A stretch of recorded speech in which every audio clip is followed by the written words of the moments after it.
I call the 2426th meeting of the Milwaukee City Council to order. This meeting is being held in person at City Hall and by video conference. The public may participate in this meeting by coming to City Hall or joining the Zoom webinar. The meeting is being broadcast live on the city's YouTube channel and Comcast Cable Channel 30 within city limits. There will be opportunities for the public to speak during this meeting. If you would like to address council, you may come to City Hall or participate via Zoom. If you are interested in speaking, please let staff know by filling out one of these yellow comment cards that are on that table there here in City Hall, or emailing ocr@milwaukeeoregon.gov for those on Zoom. When it is time to take public comments, staff will monitor the comment cards, email inbox, and Zoom participant list and chat. We will take comments in the order they are received and seen. Comments may be emailed to ocr@milwaukeeoregon.gov. We ask that all Zoom participants who intend to speak label their Zoom username to show their first and last names for the record. Spanish translation services are available upon request. The public is asked to request translation and other meeting accessibility services at least 48 hours before the meeting. For more information, contact the city recorder at 503-786-7502. Servicios de traducción en español está disponible cuando sea solicitado. Se pide al público que solicite servicios de traducción y otros servicios de accesibilidad por lo menos 48 horas antes de la reunión. Para obtener más información, llama al secretario de la ciudad a 503-786-7502. Translation services are also available in other languages. Please join me in the Pledge of Allegiance. I pledge allegiance to the flag of the United States of America and to the republic for which it stands, one nation, under God, indivisible, with liberty and justice for all. The City of Milwaukee respectfully acknowledges that our community is located on the ancestral homeland of the Clackamas people. In 1855, the surviving members of the Clackamas signed the Willamette Valley Treaty, also known as the Kalapuya Etc. Treaty, with the federal government in good faith. We offer our respect and gratitude to the indigenous people of this land. And now we will move on to our announcements. Assistant City Manager Joseph Brilio will hold the monthly City Manager Open Door Session this Friday, May 23rd from 9 a.m. to 10 a.m. in this room, I believe. Stop by to ask questions, raise concerns, or just find out what the city is currently working on. No sign up is necessary to participate. Sojourner School Marimba Band will play a concert on the patio of the Ledding Library on Saturday, May 31st at 11 a.m.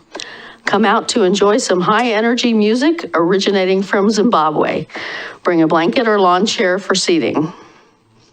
The next First Friday event will take place on Main Street The next First Friday event downtown will take place on Friday, June 6th from 5 to 8 p.m. Learn more at firstfridaymilwaukee.com. The Linwood neighborhood, as we discussed in our work session, is holding a neighborhood-wide yard sale on Saturday, June 7th from 9 a.m. to 1 p.m. If you live in the Linwood neighborhood and would like to host your own yard sale, you can fill out an online form to join or email linwoodnda@gmail.com. Deadline is May 31st.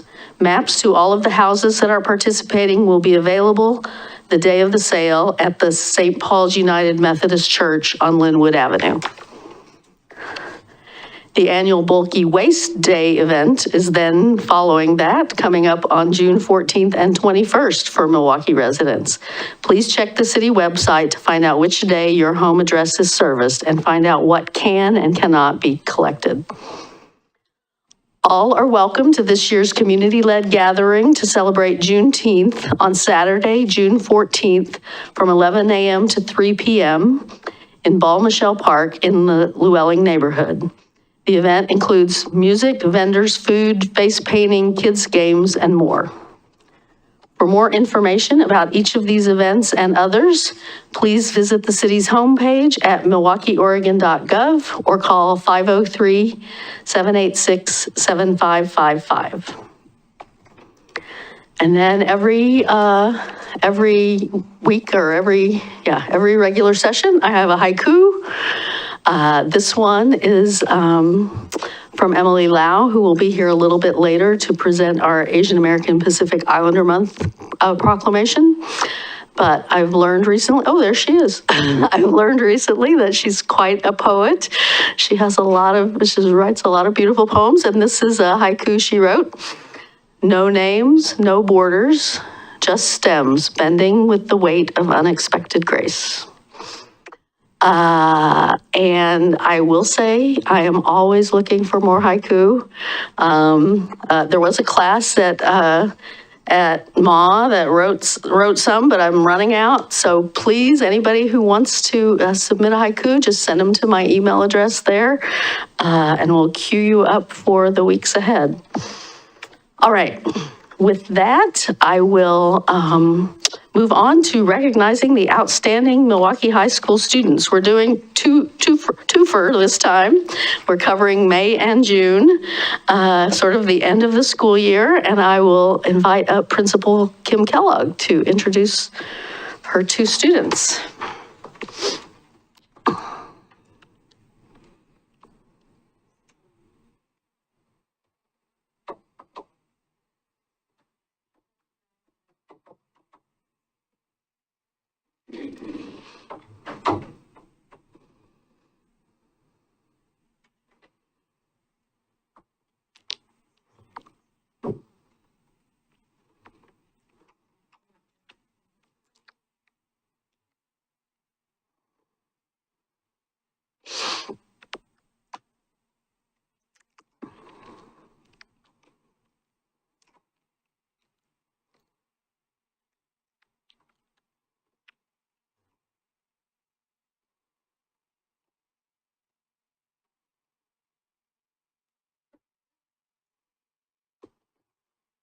Well, good evening. It's wonderful to see all of you. And this, I'm sad that it's the last time before next year. Well, coming back, this is always my favorite thing to do, is to bring students to the City Council to honor and celebrate our students at Milwaukie MA.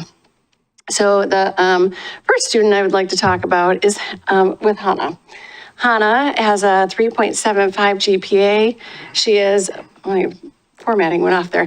The AP World History, AP US History, AP Government, AP Lang and Comp, Pre-Calculus, Japanese, Chem 2, Yearbook Layout Editor, and Architecture Design 1 through 3, and Digital Photography. Those are just some of the classes and well-rounded extracurricular activities, part of the ACE mentorship program and after-school program, part of the AAPI club for the last 3 years, and then an ECMC scholar. Future plans, which is going off here. I'm going to have you talk about that in just a minute. And then I want to read this. Melissa Marshall, who is one of our librarians, kind of said, I find Hannah to be one of the most deeply intellectual and hardworking students I have known in some time. She is curious, a lifelong learner, open-minded, and she's always challenges herself. And I'm proud of Hannah and all that she has accomplished, and know that good things are in her future. And then Mr. Elves wrote, Hannah is kind and finds ways to make learning a fun and collaborative experience. Hannah is willing to engage in the challenging academic work and understands that the progress is more valuable than the product. She's been a great addition to the AP Gov class this year. So your teachers have a lot of wonderful things to say about you, and all believe that you are just so very deserving to be honored, and they're all going to miss you. So I'm going to turn it over to you to talk about your future plans and what you're going to be doing next year, but you have to press that. Yep. Hello. I'm sorry. Sorry. My name is Hannah, and this next year after I graduate from Milwaukie High School, I will be going off to the University of Oregon, and I am a declared architecture and design major. So I will be locked in for 5 years to earn my my B.Arch degree at UO. Yeah, and I'm really excited, and I'm really kind of scared because I'm moving away for the first time from my mom, who's been with me for all my life, and that's like a new experience that like I don't know if I'm ready for. But my teachers at my school have like really worked hard to prepare me, and I know that all of the coaching and all of the advice they've given me over the years is really going to be valuable. So like I just want to really thank you, especially Kim. Thank you so much. Well, Hannah, it's great to meet you, and congratulations on a stellar senior year, it sounds like. And I think that's a super exciting journey you have ahead at University of Oregon. And, you know, it's not that far to come back and visit mom occasionally.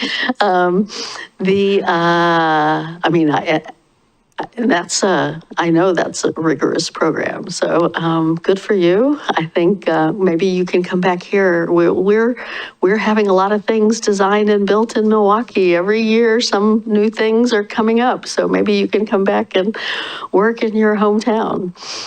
I'll let the other counselors chat with you a little too. Counselor Stavanger, would you? Hi, Hannah. Well, congratulations and thank you for being here. It looks like you have a pretty busy life, and so I appreciate you being here with us this evening. So I was going to ask you a question about AP Gov, but now that I know that you're going to school for architecture and design, I'm kind of curious if you have any suggestions for our Main Street in downtown.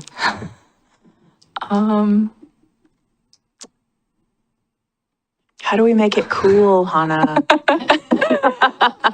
I mean, I don't drive, but my mom drives, and I don't think she's really had any complaints with our Main Street.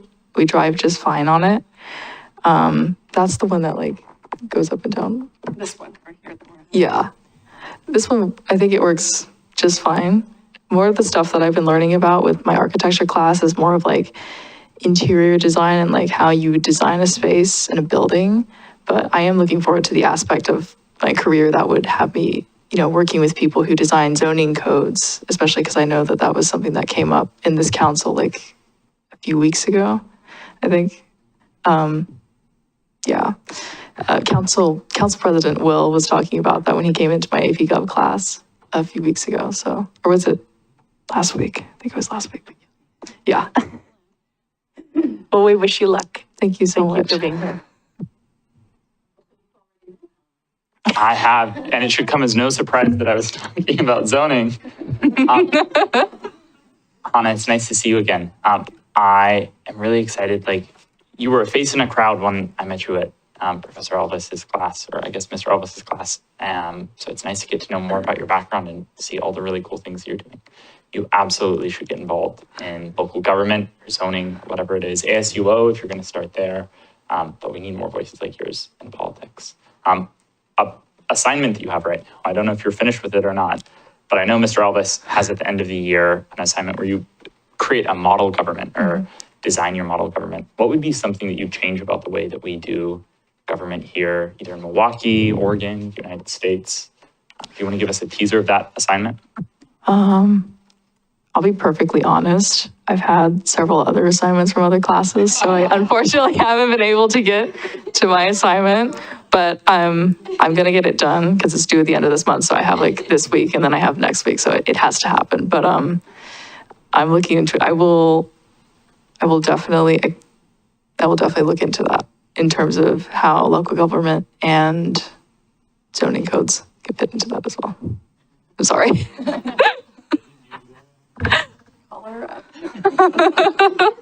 The council president is out there trying to make everyone a zoning geek, so just like him, so. Hannah, I know that you're been very busy with all of the AP classes and assignments that you're got going on.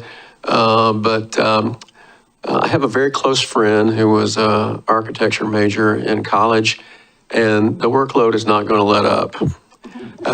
It's a tough discipline, but it's a rewarding discipline. And so it just has so many different avenues for growth and creativity. And not only can you make a good living, but you can make a good contribution to society as an architect. So I wish you well in that. And I want to thank your mom for driving you around and probably a few other things that she's done along the lines as well. Yeah.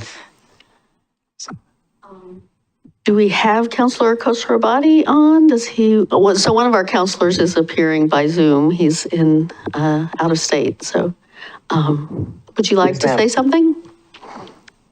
Yes, thank you. I appreciate it. And my apologies for not being in attendance in person. But Hannah, I just want to say, you're another example of the excellent students that we have at Milwaukie High, and just that's a testament not only to your family but to the teachers and those that have influenced you the most. So I just want to say I appreciate your hard work and dedication to all the crafts and things that you have been doing. It takes a lot of discipline, especially at that age when there's so many other things going on in the world to stay focused. That takes a lot of mental flexibility, I'll say. So I appreciate that very much. My question to you, so I'm curious with all the things that you've done and the zone, what is it that, I guess I'm trying to, sorry. I guess what I'm trying to find out is, fun part about it. Is zone your thing? Did council president make it your thing? Oh. Or what is it that you want to focus on? Oh, I see. With terms to like architecture, I guess I haven't really learned all that much about zoning codes. My teacher is mostly focusing on like the aspects of design and actually like working with designing software like Revit or AutoCAD to really make a space like happen. So I guess the thing that I'm looking forward to most is I'm a really big fan of interior design, but I also love the aspects of architecture that come with that. So, because I know a space can't exist without an actual physical body. And I guess the soul of a building is something that I'm really, really into right now. Oh, very well said. I appreciate that. And we need very idealistic architects out there. And, I appreciate you taking that on. Thank you. Thank you for being here. Thank you so much. Thank you. With that, we will read the proclamation. Do you put it up? I have it here, so you don't, but Scott does usually put it up there. Okay.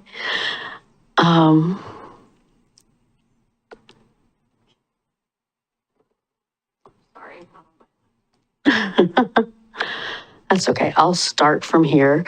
The City of Milwaukie is proud to recognize for outstanding student achievement in academics, civic engagement, and extracurricular activities at Milwaukie High School, Hannah Trotter-Viterbo.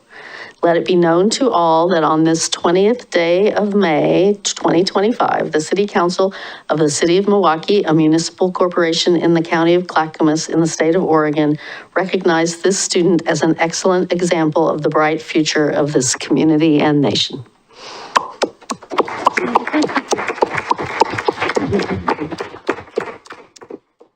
So thank you, and I will hand this over to you, but I'll wait and we'll hear your colleague, and then I'll bring them both out to you guys.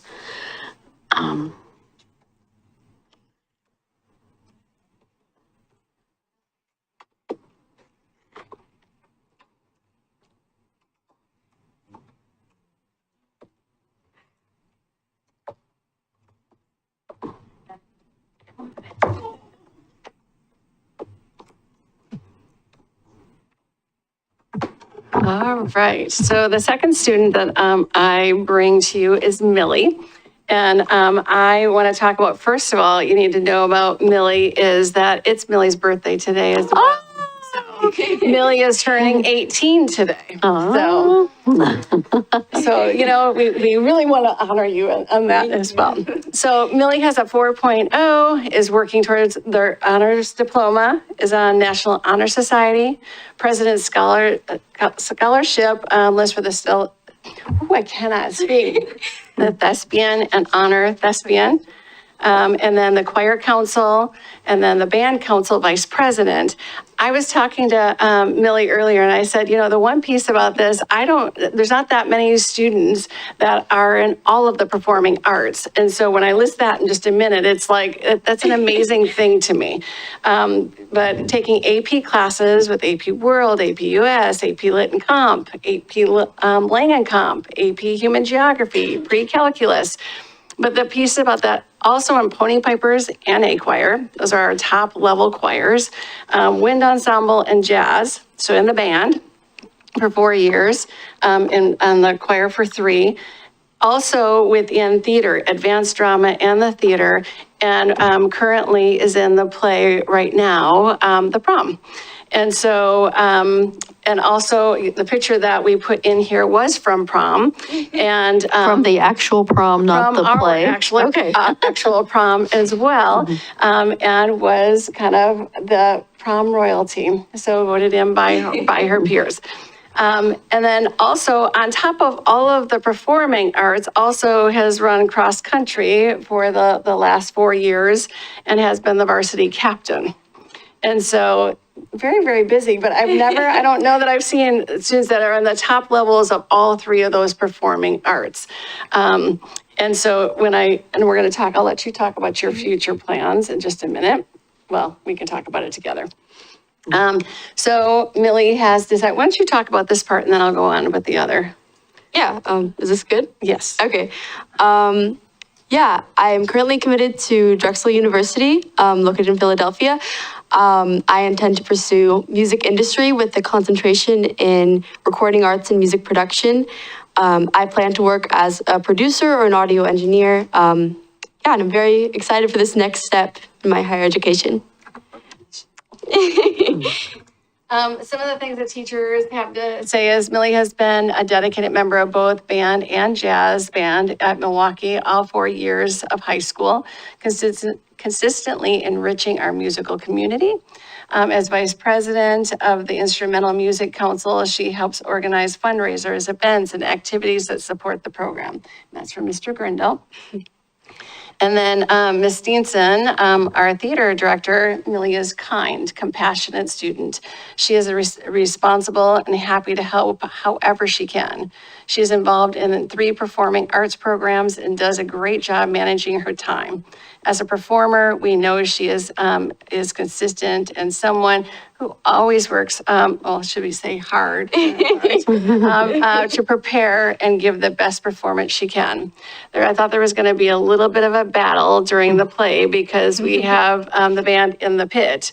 And so Millie being part of both of those, I think they were kind of come to fisticuffs a little bit about the argument between Ms. Steenson and Mr. Grindle about who got to have Millie, but Millie's performing on stage.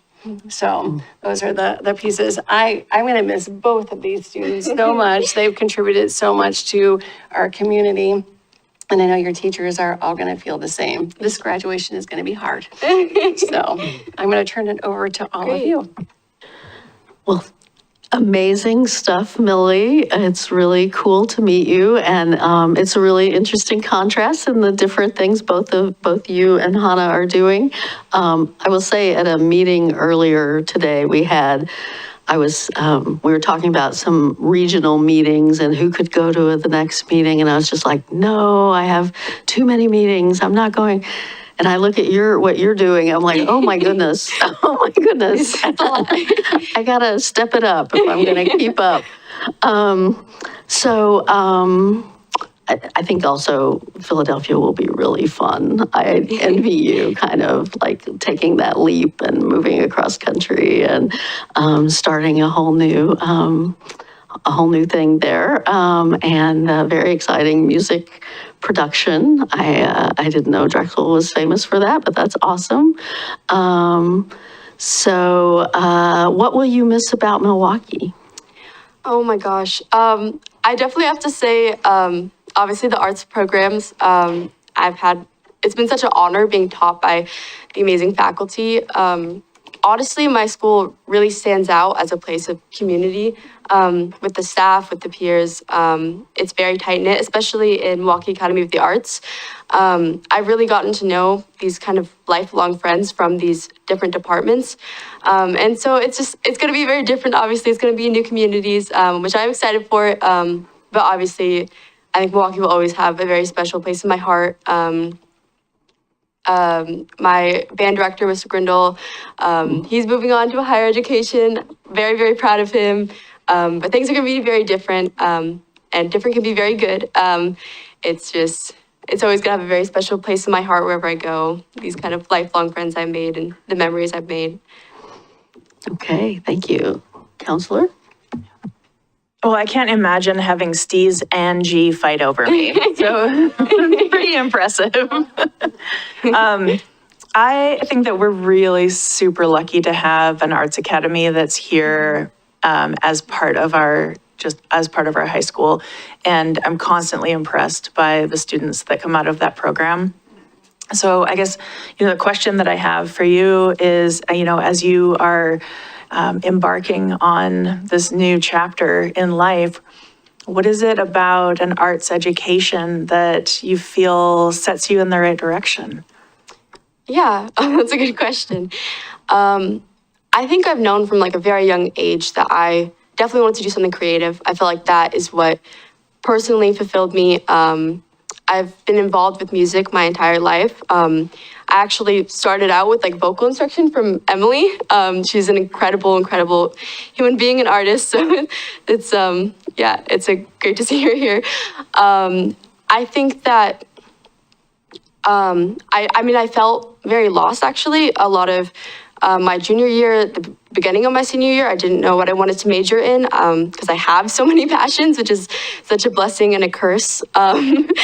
I think that a lot of the times there is that kind of pressure to like know exactly.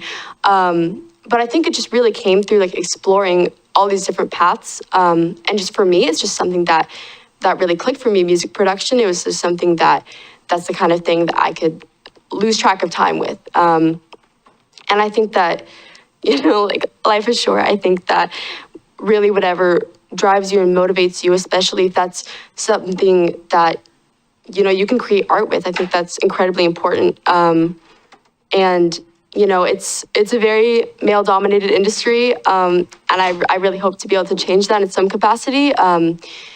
It's an exciting challenge. I look forward to it, and I've just kind of trusted my gut in that sense. I've haven't really looked back since deciding that major, and honestly, it's just my excitement for it has increased over time. That's awesome. Thank you. Thank you. Millie, I'll echo what the mayor was saying. I do not know how you do all of those. I don't know either. Programs at the same time, and cross country to top it off. Can you, of all your time in theater, do you have a favorite show that you've done, or? Oh, that's hard. I was recently just debating that between the prom, which we're performing right now. It's going to be, I have to put it in here. It's this next weekend, Thursday through Sunday. All the times are listed on the page. And Anne of Green Gables. Both those shows have just such a special place in my heart with the cast I got to work with. I will say I've had an incredibly fun time being in the prom. I think it's an incredibly important show at this point for our community and our school. Like I think I've been able to see how that has kind of had such like a positive impact like through the arts. So I think for that reason, and also just being in kind of my last show with all my senior friends, I think that show kind of sticks out to me. And I think it sticks out to a lot of the people that go and see it. Okay, well, I bought my tickets for Friday night as you were talking, so I'm excited to go. It'll be great. It'll be great. Millie, this is so exciting. You've done great things at Milwaukie High. I know you're going to do great things at Drexel and beyond. What greater, future does anyone have than being able to go out and create music and art for the enjoyment of not only yourself, but for everyone. So that's just going to be such a great path. And, I spent about 4 months in Philadelphia on assignment, and I think I loved it for those 4 months. So I know you're going to enjoy your 4 years there, and you can create your own cross-country experience there. I want to give you a hint is that you should take a run through the meatpacking district and up the steps of the Philadelphia Museum, just like Rocky Balboa. Pump it up when you're there, get some selfies. It's going to be a great experience. I'll have my playlist ready. Yeah. And I know you had some help along the way. Do you have anyone here that might be special to you? Yeah, my parents are here. Gina, Nick. Nick. Hi, Nick. Thank you. Tina, Nick and Tina. I think they had something to do with all of this, and I know that they're very proud of you. They've got big smiles on their faces, and so we welcome them and congratulate them as well. Yeah. I would like to add, this has all been like a very new experience for me. I'm a first-generation college student throughout kind of my whole family history, which has been so exciting and insane and incredible. And so I'm very, very grateful for my parents. They have really supported me through this entire process, and just really given me that opportunity to succeed in whatever way whatever path that I pursued. So I'm very, very grateful for them for supporting me through all my endeavors. It's a lot. And they've been wonderful support. Great. Got great things ahead of you. Good luck. Thank you. Hi, Millie. Councilor Crossbody here. Sorry, again, I apologize, can't be there in person. But I tell you what, every student that comes up here from Milwaukie High School just gives me more and more hope for the future. Because you guys can do so many things at once that the problems I'm getting for you are going to be pretty easy for you to handle, hopefully. So, I just want to say, you've shown so much that you're capable of, and I just look forward to seeing you continue that success. And speaking of Philadelphia, that's a brave move going across country, as the mayor had mentioned before. What are you excited about the most when you get to Philadelphia? And don't say cheesesteaks. Darn it. I think that Oregon and Milwaukee especially has such a special place in my heart. This is where I've grown up. I think for me, I've always known that I wanted to take that leap to go out of state, not just for my industry, but just for my growth as a person. I think it's important to do things that scare you, especially when it feels right. And I think for me, the most important thing was just for going out of state was just to really, the world is huge. Life is short. I think I just wanted to have a different experience, that I've had growing up. I think college is a great time to explore that. I think, especially being in a larger city, having the access to the music industry, having the access to New York, I think I just really hope to be able to meet a lot of new people from different backgrounds and be able to collaborate and learn as much as I can while I'm there. Yeah. Well, thank you for that, and I know you're going to do great. Thank you. Mayor, do you mind if I ask one question? No, go Just ahead. as a fellow band nerd, did you say what instrument you play? No, I play trumpet. I was a trombone player, so. Okay, yeah, brass. I play the trumpet. I have a family full of trombone players. I'll have to, consult with you at some point. Okay, well, let me read the proclamation. The City of Milwaukie is proud to recognize for outstanding student achievement in academics, civic engagement, and extracurricular activities at Milwaukie High School, Millie Gardner.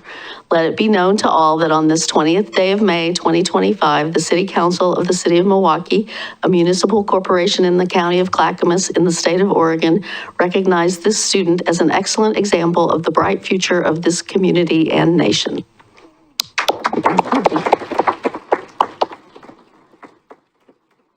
And I will add, I'm not going to lead the singing, but I do feel like we need to sing happy birthday to Millie. So Counselor Stavengard is going to lead the singing. Oh, happy birthday to you. Happy birthday to you. Happy birthday, dear Millie. Happy birthday to you.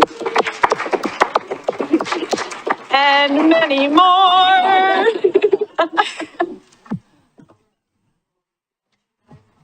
Great.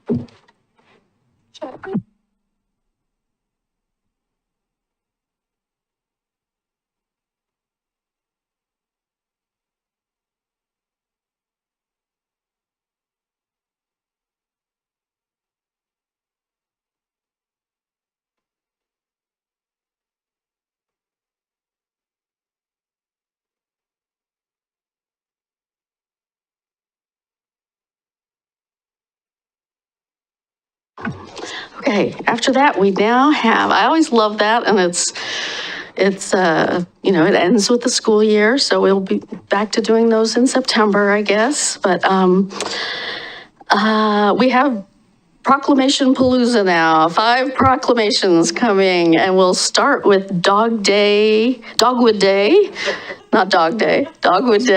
presented by our Deputy City Recorder, Nicole Madigan, and Milwaukie Historical Society's Steve Bennett. And is Phyllis Hines also here? Phyllis is not here, but Nancy McCrary is going to represent. Okay, come on up if you want to join Steve at the table.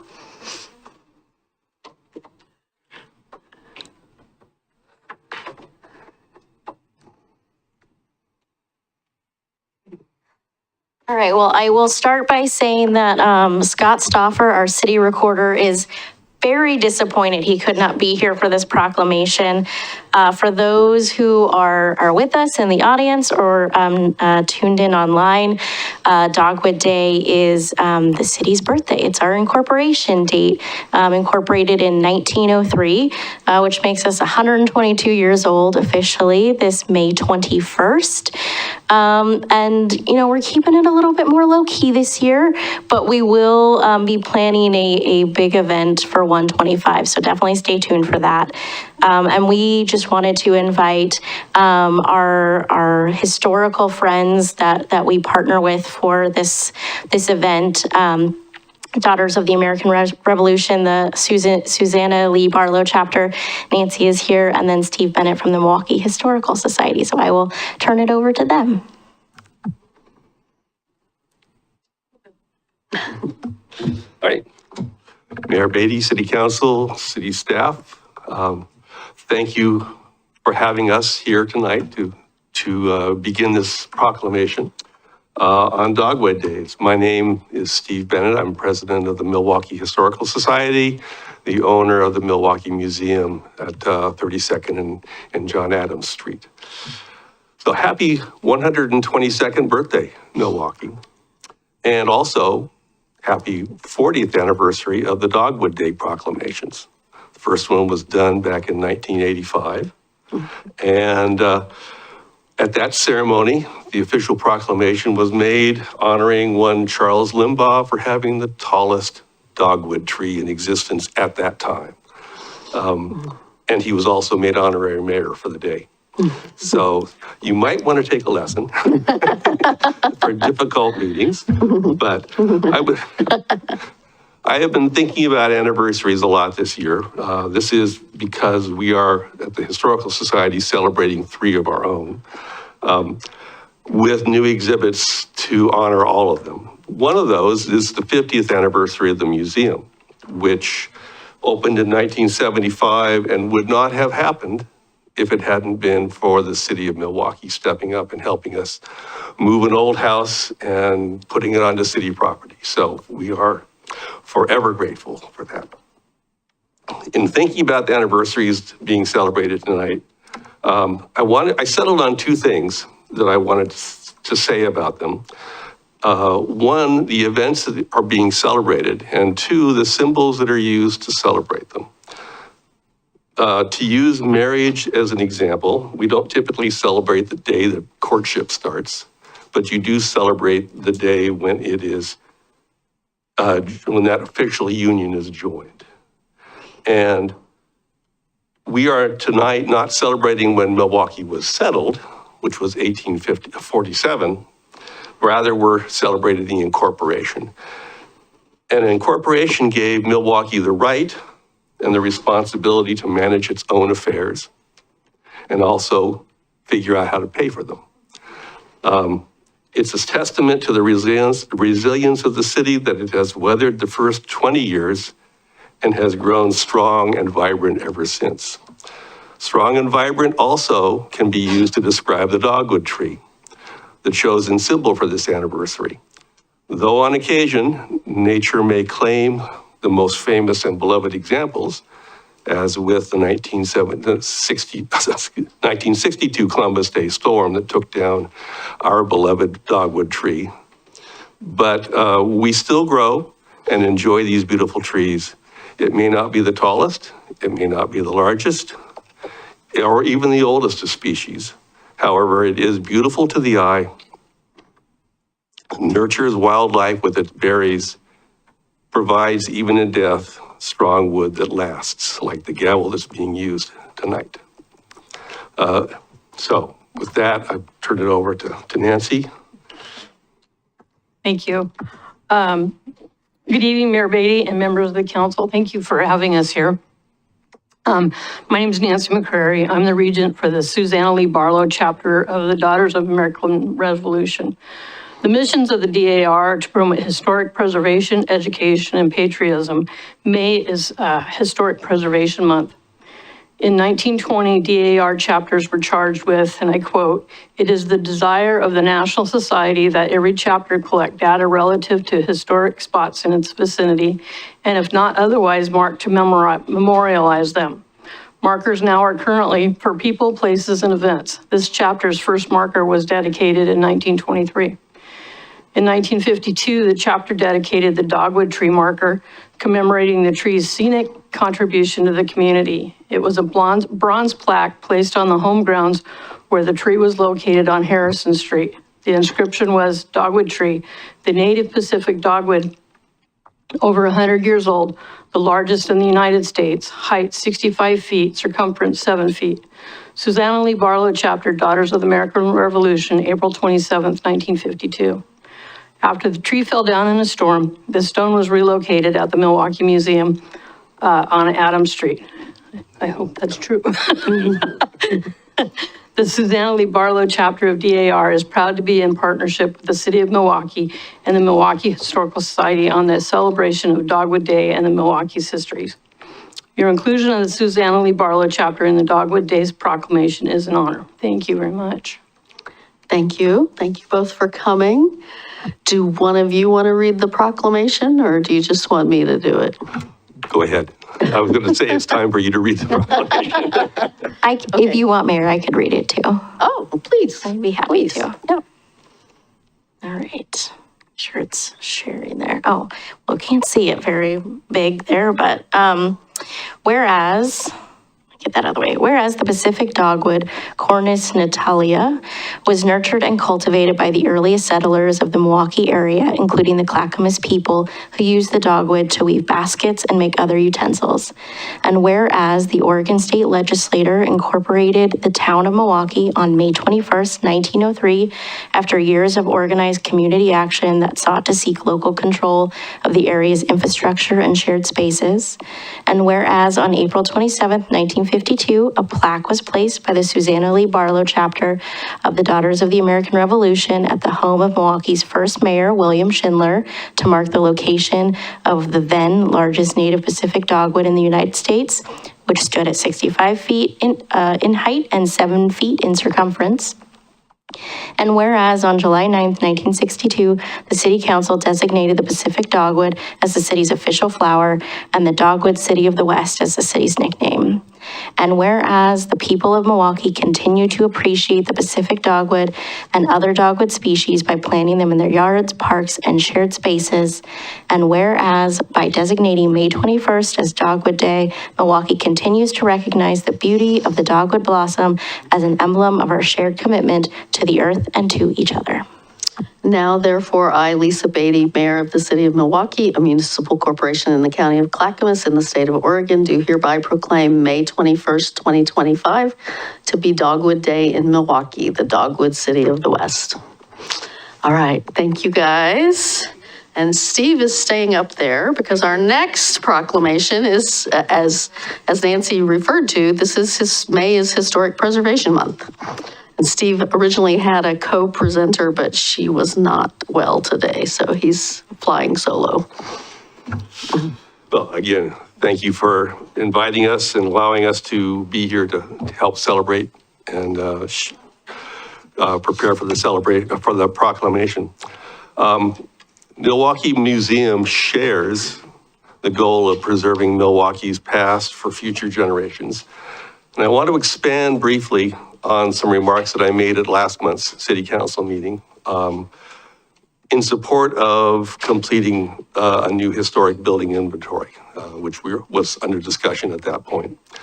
I hope that the result of this proclamation and the month-long recognition of the value of historic preservation is to draw much needed focus, not just on the need for preserving and maintaining our heritage, but also on how we benefit from doing so.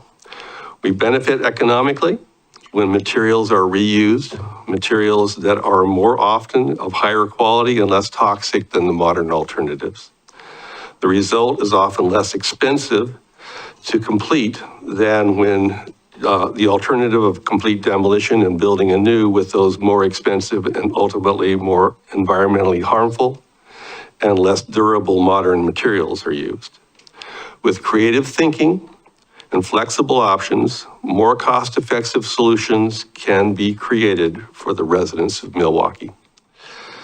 We also benefit economically, socially, and politically from the community when the community sees that the place where they live has a history, where that history is on display and reused in new, creative, and relevant ways, where the history is known and shared and celebrated.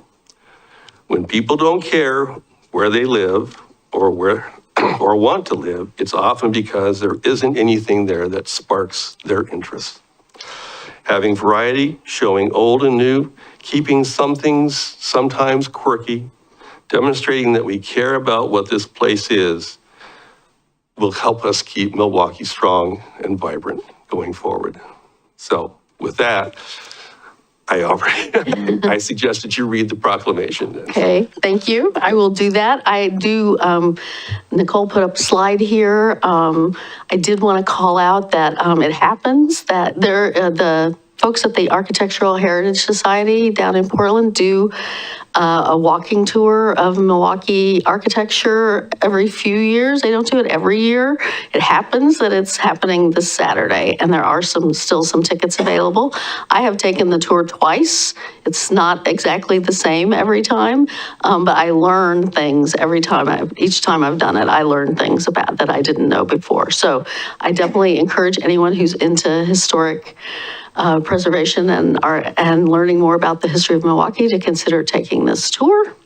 And with that, I will read the proclamation. Whereas the preservation of historic places is an effective tool for revitalizing neighborhoods, fostering local pride, and maintaining community character, and the preservation and reuse of historic buildings is inherently sustainable and environmentally sound. And whereas since 1973, the National Trust for Historic Preservation and countless communities across the United States have marked May as an annual time to recognize the importance of preserving places that reflect America's history. And whereas modern-day Milwaukie, first settled in 1847 on the historic homeland of the Clackamas people, encompasses a range of potentially historic buildings from late pioneer-era structures through Victorian, Craftsman, and other historic eras and styles to exceptional mid-century architecture. And whereas in April of this year, Milwaukee's 1938 Historic City Hall, a federal public works administration project, reopened after extensive restoration by Henry Point Development, providing our community with an outstanding example of how historic buildings can be repurposed to provide a beautiful home for restaurants and other purposes, and how such projects serve to revitalize business districts and strengthen communities while providing a physical link to the past. And whereas Milwaukie has many other structures that could benefit the community economically and sustainably, many of which require documentation to foster and support such reuse, which will be enabled when the city updates its nearly 40-year-old historic inventory. Now, therefore, I, Lisa Beatty, Mayor of the City of Milwaukie, a municipal corporation in the County of Clackamas in the state of Oregon, do hereby proclaim May 2025 as Historic Preservation Month in Milwaukie to increase public understanding of the importance of preserving our history for future generations. Thank you, Steve, for coming in and helping us with both of these proclamations today. And next is a Memorial Day proclamation, and I will turn it over to Councilor Massey to introduce that one.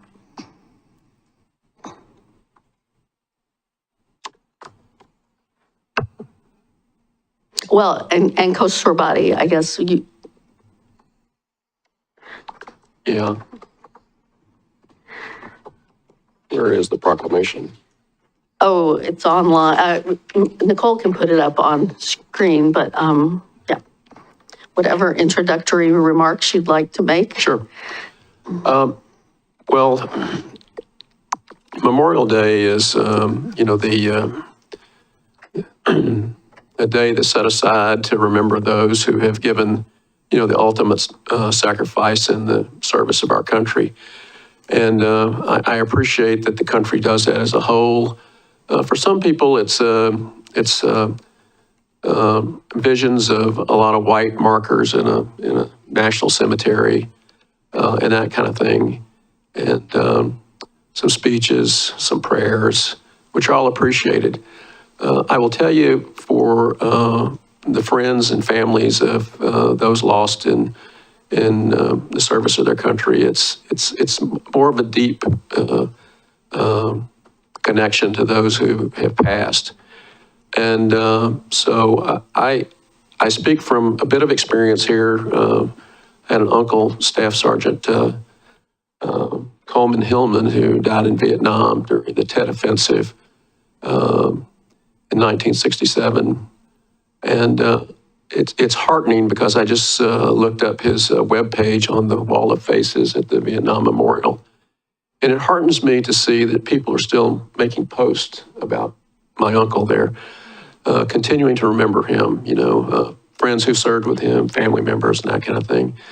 But I remember that it was a very devastating event for his wife, certainly, his 4 children, that impact lasted many years, still has an impact on some of those children, and to the wider family.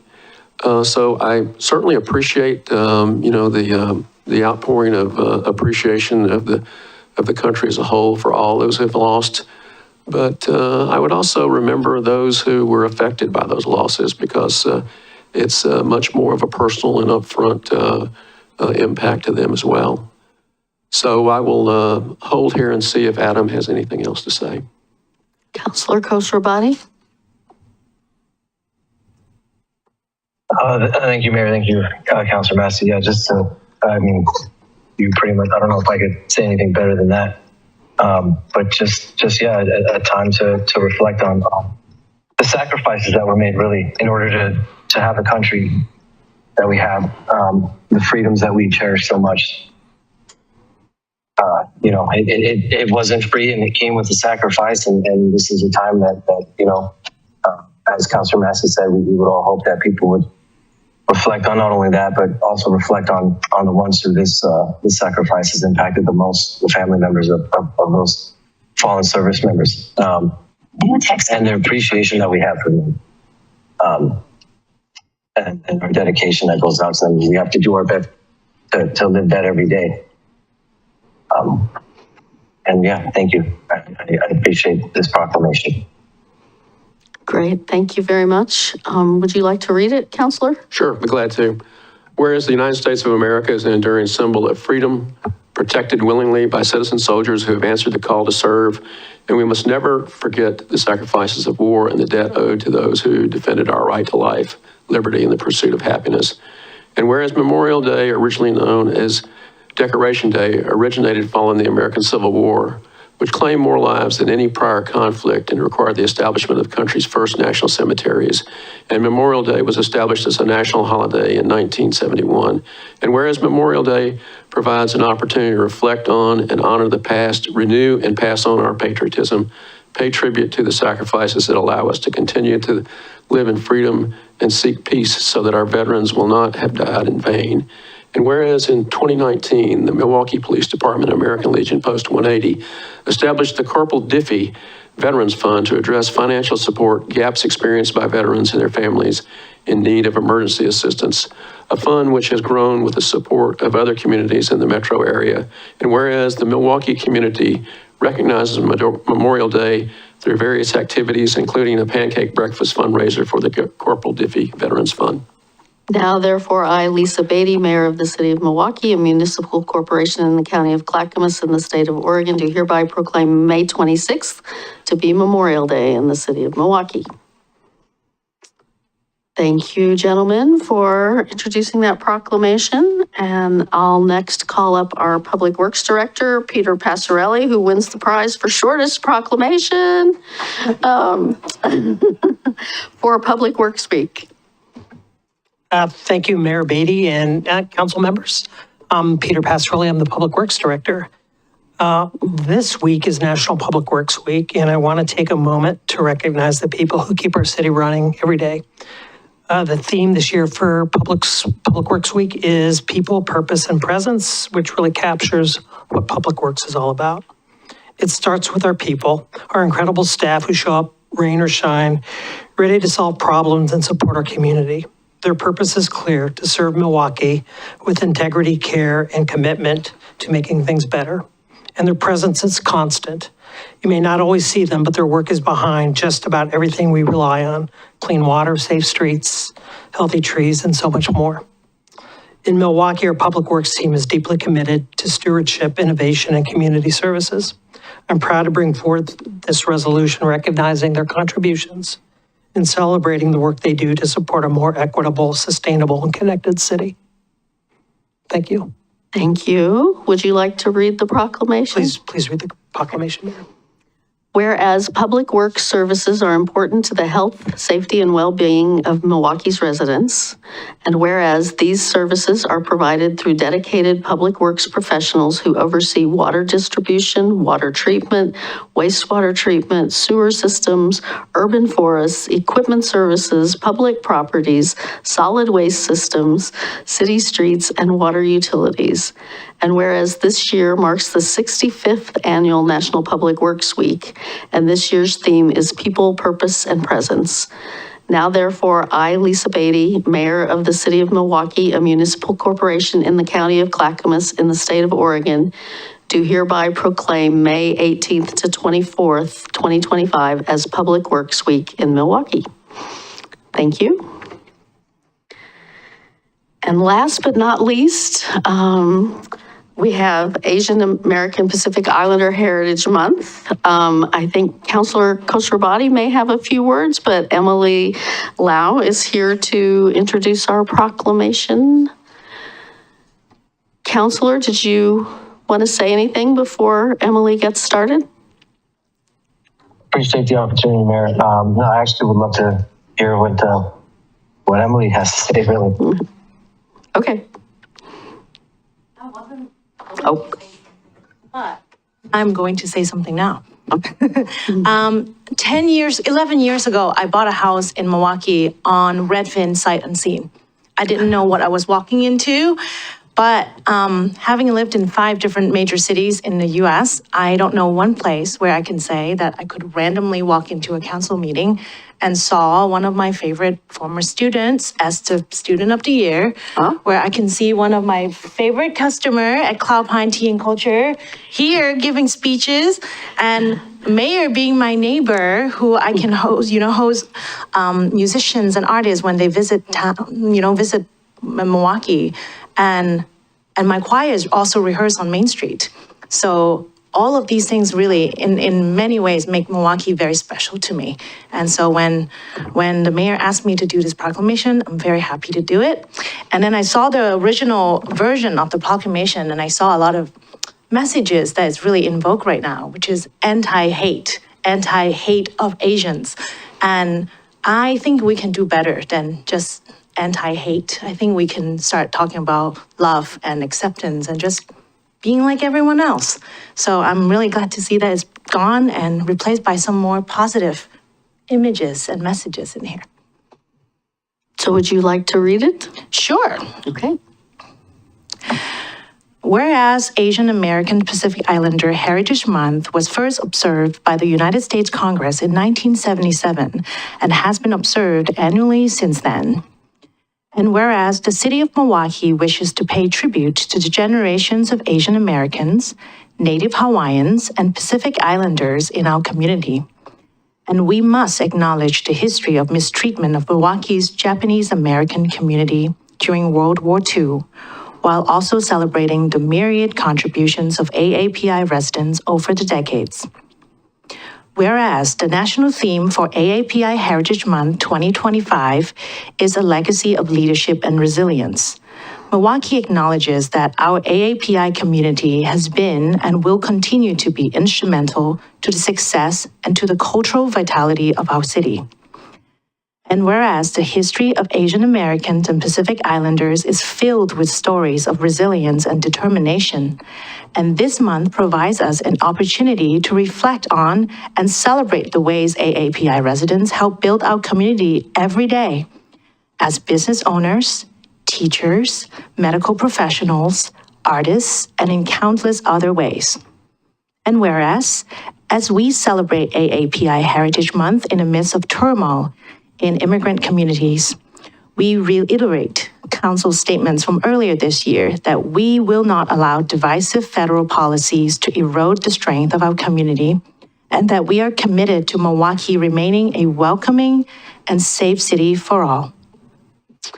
Now, therefore, I, Lisa Beatty, Mayor of the City of Milwaukie, a municipal corporation in the County of Clackamas in the state of Oregon, do hereby proclaim May 2025 to be Asian American Pacific Islander Heritage Month in Milwaukie, and do hereby encourage our community to explore AAPI history, culture, and accomplishments, and to support local events commemorating this rich heritage. Thank you, Emily. Thank you. And thank you for your haiku, which we read earlier as well. All right, that is the end of Proclamation Palooza, and we will move on to community comments. This is the part of the agenda during which council will hear community comments on city business that is not on the agenda. Before we begin, is there any follow-up from the May 6th community comments, Ms. Sagor? I'll be much briefer than I was last meeting, Mayor. Just the comments at the last meeting focused around a middle housing development in the Mission Park neighborhood, and several comments about a proposal by some in the Linwood Neighborhood District Association to build a shelter in that park. I think some of those folks might be here again tonight. Just quickly to follow up on the middle housing development, myself and Assistant City Engineer went out and toured the site with a couple neighbors on Friday, and we are working on some interventions that I think will make the Harrison Street connection a little safer. We are continue to work with you on planning that middle housing forum for July, and we'll announce a date for that very soon. And then I don't really have a response on the Linwood comments, other than to say that, you know, we've encouraged the proponents of that project to do more engagement and reiterated that it's not a city proposed project at this time. It is proposed by community members. So those are my follow-ups. Okay, thank you. So I do have 2 yellow cards. If anybody else was wanting to comment, please fill out a yellow card and give it to Ms. Madigan.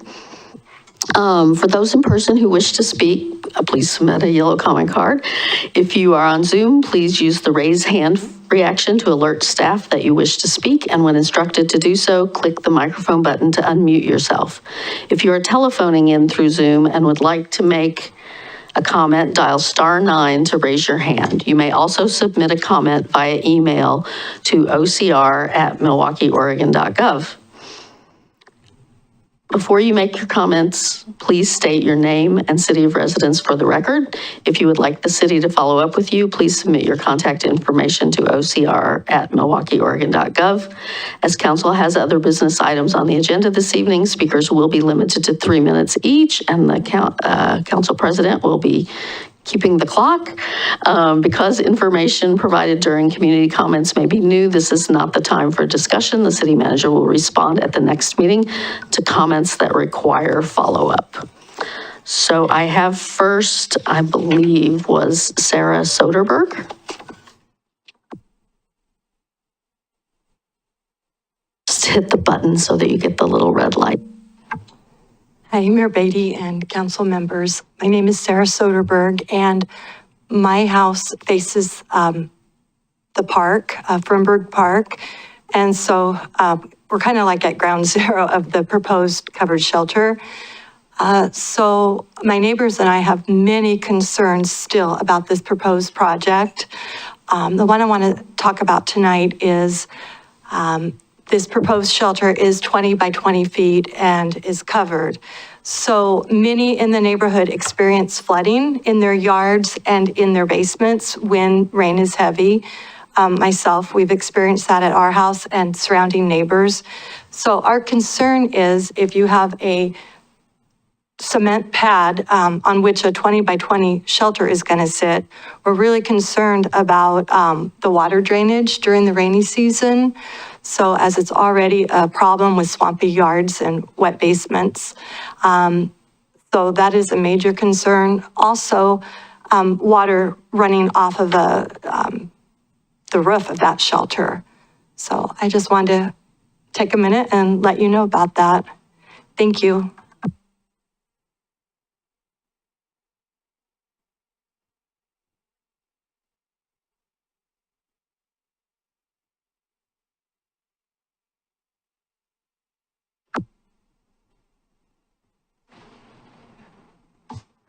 Good evening.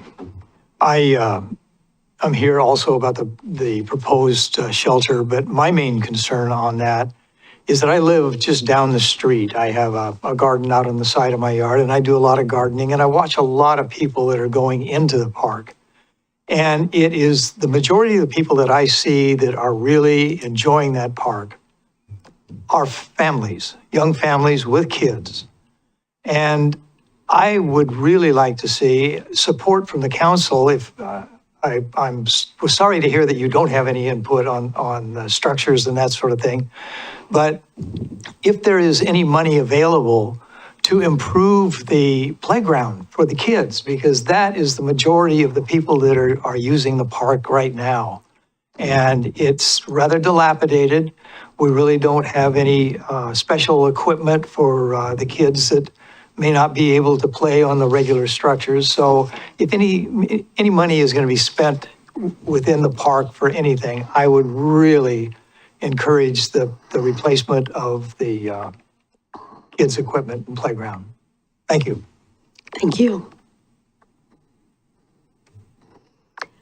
And finally, Steve Tallman.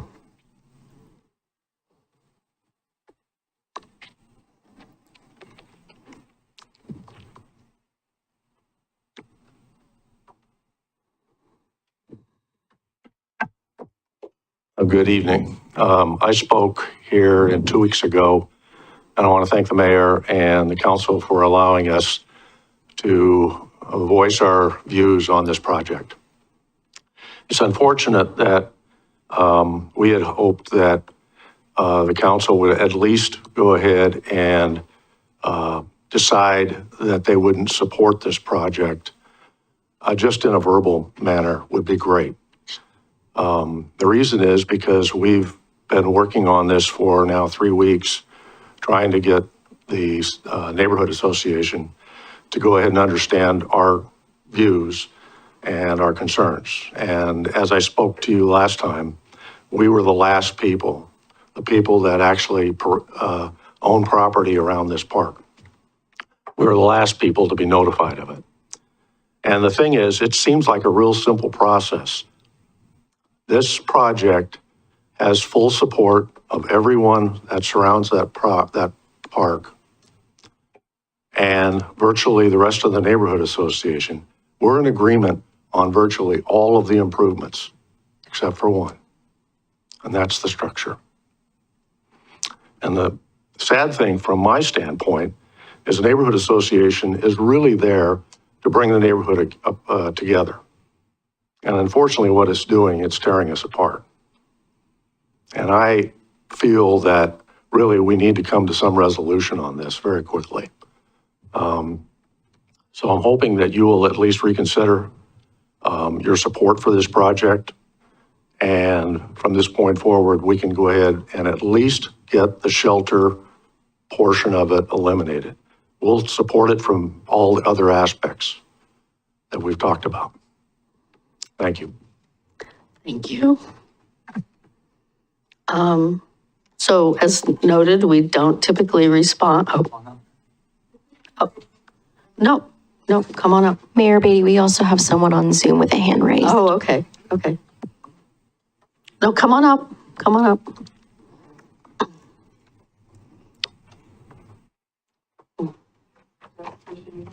Linda Loken?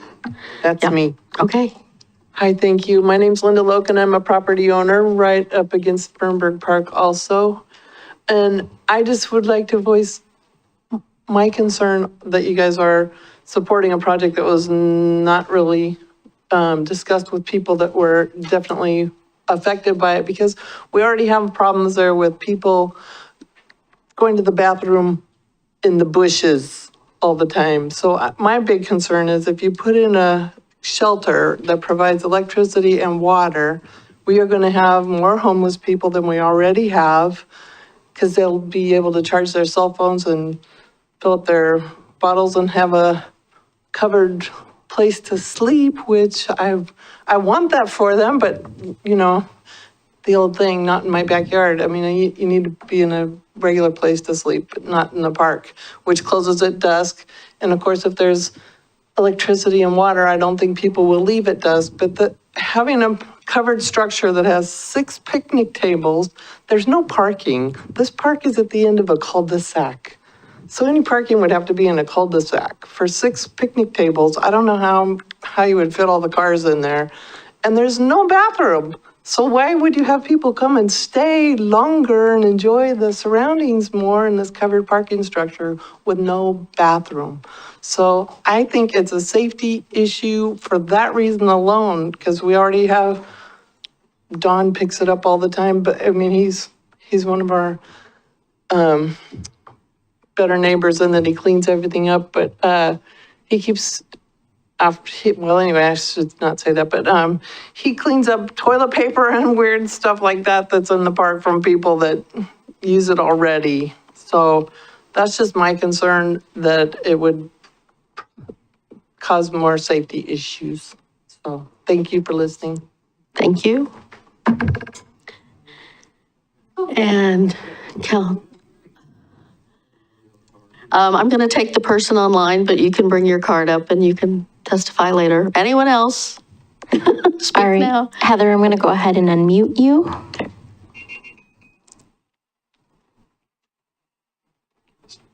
Heather, are you there? We give you 3 minutes. Heather Buchanan, okay.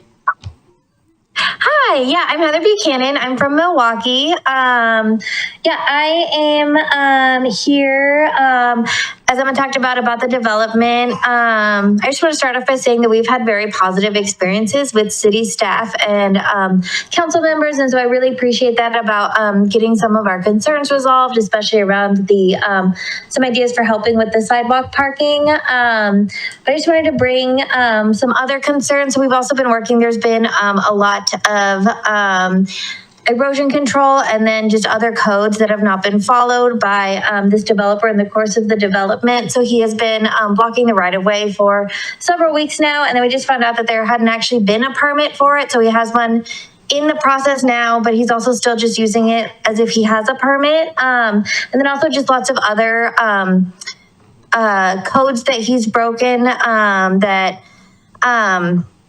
we brought to the attention of code enforcement. Now it's being worked on, but it'd been several weeks before any of that was really starting to be enforced. And so I was just kind of wondering if going forward, kind of knowing that our goal is to bring more development into the city, so that bring more development to have more affordable housing, but knowing that that this might come with more issues as we're leaning on more people who are primarily motivated by profit instead of maybe community good. If there's some way to help neighbors be more informed of different things about the construction, like if they're informed of when there actually is a right-of-way permit, so that people know if something's being blocked illegally, so that we kind of know when our sidewalk rights are not being upheld, or just maybe like a way to notify of just like what to expect during a typical construction process versus what might be something that should be looked at by the city for violations. Because I know just as a layperson, it's very hard for me to know what's just like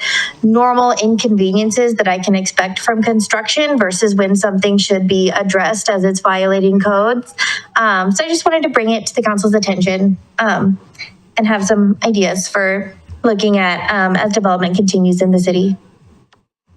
Thank you. Thank you, Heather. As the city manager noted a few minutes ago, we are looking to schedule a meeting in July, a public meeting on middle housing. So I trust that staff got all those questions that you just posed to be among the things we discuss at that public meeting. Thank you. Sure. So watch for details in the pilot and elsewhere about when that gets scheduled. Back to Fernburg, I assume, Martha, Germany.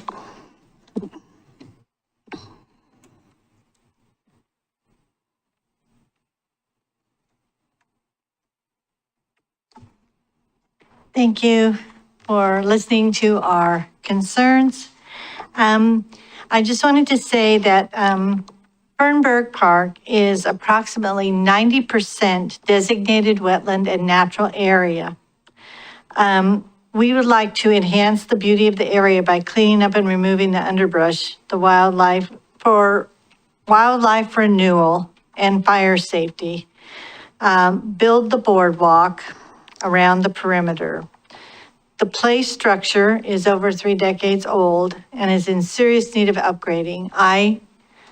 When I was on the park board, I viewed with NCPRD and the park board, the park, and with an environmentalist, and we walked through, and they agreed that there were improvements that needed to be done in the park, but at that point in time, there was no funding. So I would like to see the playground equipment upgraded, replaced with ADA accessible equipment. Also, the master plan designated that a boardwalk be built around the perimeter of the natural area. And there is specified in the plan that there be 3 picnic tables and 2 benches, and there's only 2 picnic tables and 1 bench, and that needs to be addressed. I'd like to say that not all neighborhoods have the same demographic, and not all parks have the same characters or amenities. There are 6 shelter facilities in Milwaukee City parks, including Ball Michelle, Ardenwald, North Clackamas Park, Sarah Height Rose Garden, Bowman Bray, and Balfour, which are all in close proximity and are open to all Milwaukee residents. Some may require a reservation for a party. There are 8 parks in the city where there is no shelter, including Homewood, Wichita, Century, Elk Rock, Kronberg, Spring, Stanley, and Fernburg.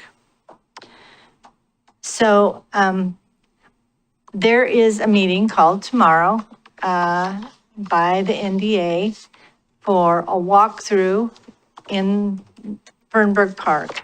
And I would encourage anybody that is concerned, I know that Will has been invited and he will be there. But if any of the rest of you would like to come by, it's at 5:45, they're going to start. But if any of you have the time to drop by and walk the park and see the needs of that park, it would really be helpful for you to get a view of that. Thank you very much for your time. Thank you. As was noted at the beginning, we don't comment on this, and we'll ask Ms.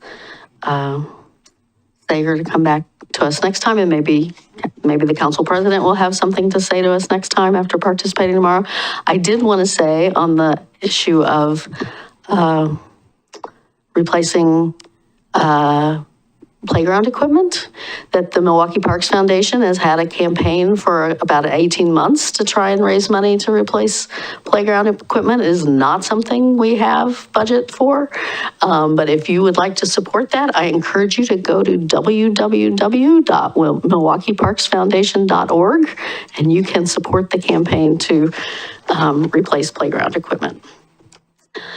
All right. With that, we are done with public comment. No one else online? Okay, That's correct. all right. So we will move on to our consent agenda. Tonight's consent agenda includes minutes of the City Council April 1st, 2025 study session, April 1st, 2025 work session, and April 8th, 2025 regular session.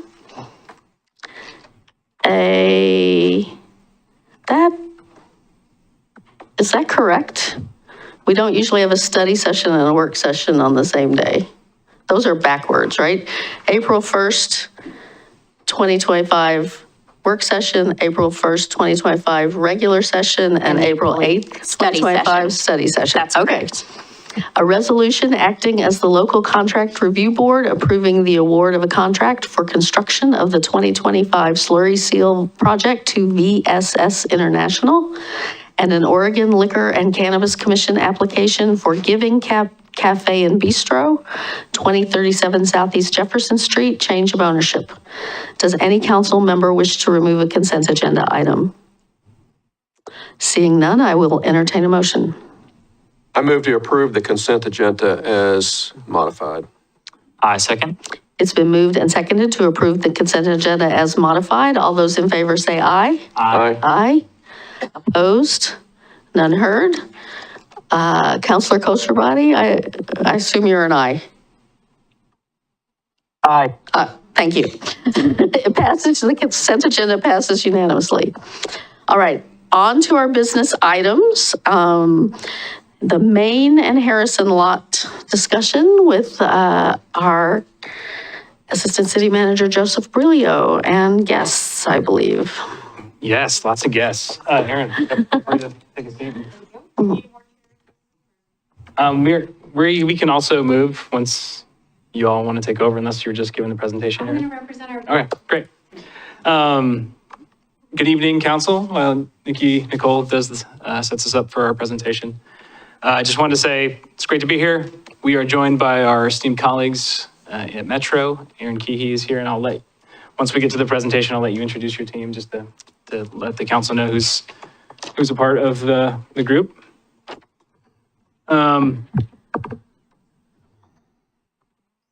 Yeah, that's all good. So back in January, we re-engaged a conversation that started years and years ago, and that was development of the Harrison and Main lot.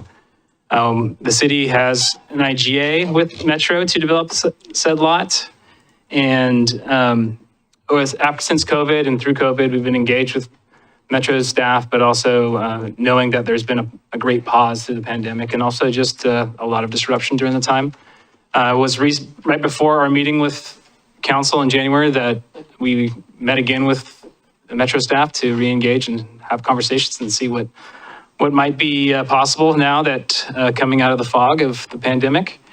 And so you provided some feedback, and we're going to share that feedback. We're gonna hopefully reflect that feedback to you all tonight, and you can give us some thumbs up, thumbs down, as well as Metro's gonna provide some additional feedback as well, or reflection of those goals and priorities, and then also share a little bit about the TOD program and the path forward, or at least some of the next steps. So how does that sound? Sounds good. All right. I will just say, I'll make one observation about the staff report we got, which is it starts in 2015 with talking about an RFP. Actually, as the man sitting behind you, Mr. Aschenbrenner, knows well, it started in about 2007. That was, you're only telling half the story There might here. have been, some of it actually might have gotten deleted. Yeah, there was a, and there was a process. There were 3 developers. There was one chosen. And then the recession happened and it didn't go forward. Seems to be the story for the site. It's momentum, something big happens, and there's a great pause. So thank you, Mayor, for that. Appreciate it. I'm going to just rehash kind of what we talked about back in January. And for those in the audience who are interested or just need a refresher, the city owns the parking lot right across the street from Historic City Hall. At least we own half of it. That property to the east, the half an acre to the east. Metro owns that half acre to the west. And that's, obviously just 1 acre. It's not a huge piece of property physically, but it certainly means a lot to the city. And I think that's one of the big takeaways that we got last meeting and also many meetings before. And so at January's meeting, just to talk about what council was interested in at that point and incorporating into this next move of this project this is Milwaukee's front door. This is our living room, so to speak, our town square. It is a square. It is also a parking lot, but it does act and do quite a number of things. Community events, which I'll share a little bit about those. We want to retain that and keep community events as a part of this if possible. Also preserve, or at least consider preserving some of that parking, because parking is important, especially with a lot of development going on downtown. Affordable housing continues to be a key goal and value for this city, and I appreciate that continues to be discussed further. At that meeting, we also kind of talked a little bit about the opportunities surrounding that property, as well as some of the constraints. So obviously just highlighting locations downtown, it is significant crown jewel, so to speak, of a property. It can act as a vibrant community center, affordable housing. It can offer affordable housing. Ground floor, ability to be a community space on the ground floor. Heard this a lot, especially from Councilor Massey. Let's try to get creative and think differently maybe on this property, this project. It also has a great transit access, which is I think why Metro's TOD program's part of this. It's also within the URA, and some of the constraints is competing priorities. And what we mean by that is affordable housing, market rate housing, commercial use, parking, community space. These are all great things, but they're going to compete to some level with each other. And so we're figuring out what the secret sauce is to stabilizing that and trying to bring all those elements as part of this project. Obviously, Highway 99, some folks in the audience at that meeting suggested, and I think Metro's tentatively agreed to doing some kind of land bridge across McLaughlin. I know. It was noted. It's a great, be creative. Obviously, the highway is a constraint, and funding will obviously be the big elephant in the room when it comes to making this come to fruition. And just to kind of highlight some of the amazing things that this parking lot does. It does park cars, yes. It also is the Milwaukie Farmers Market Sunday.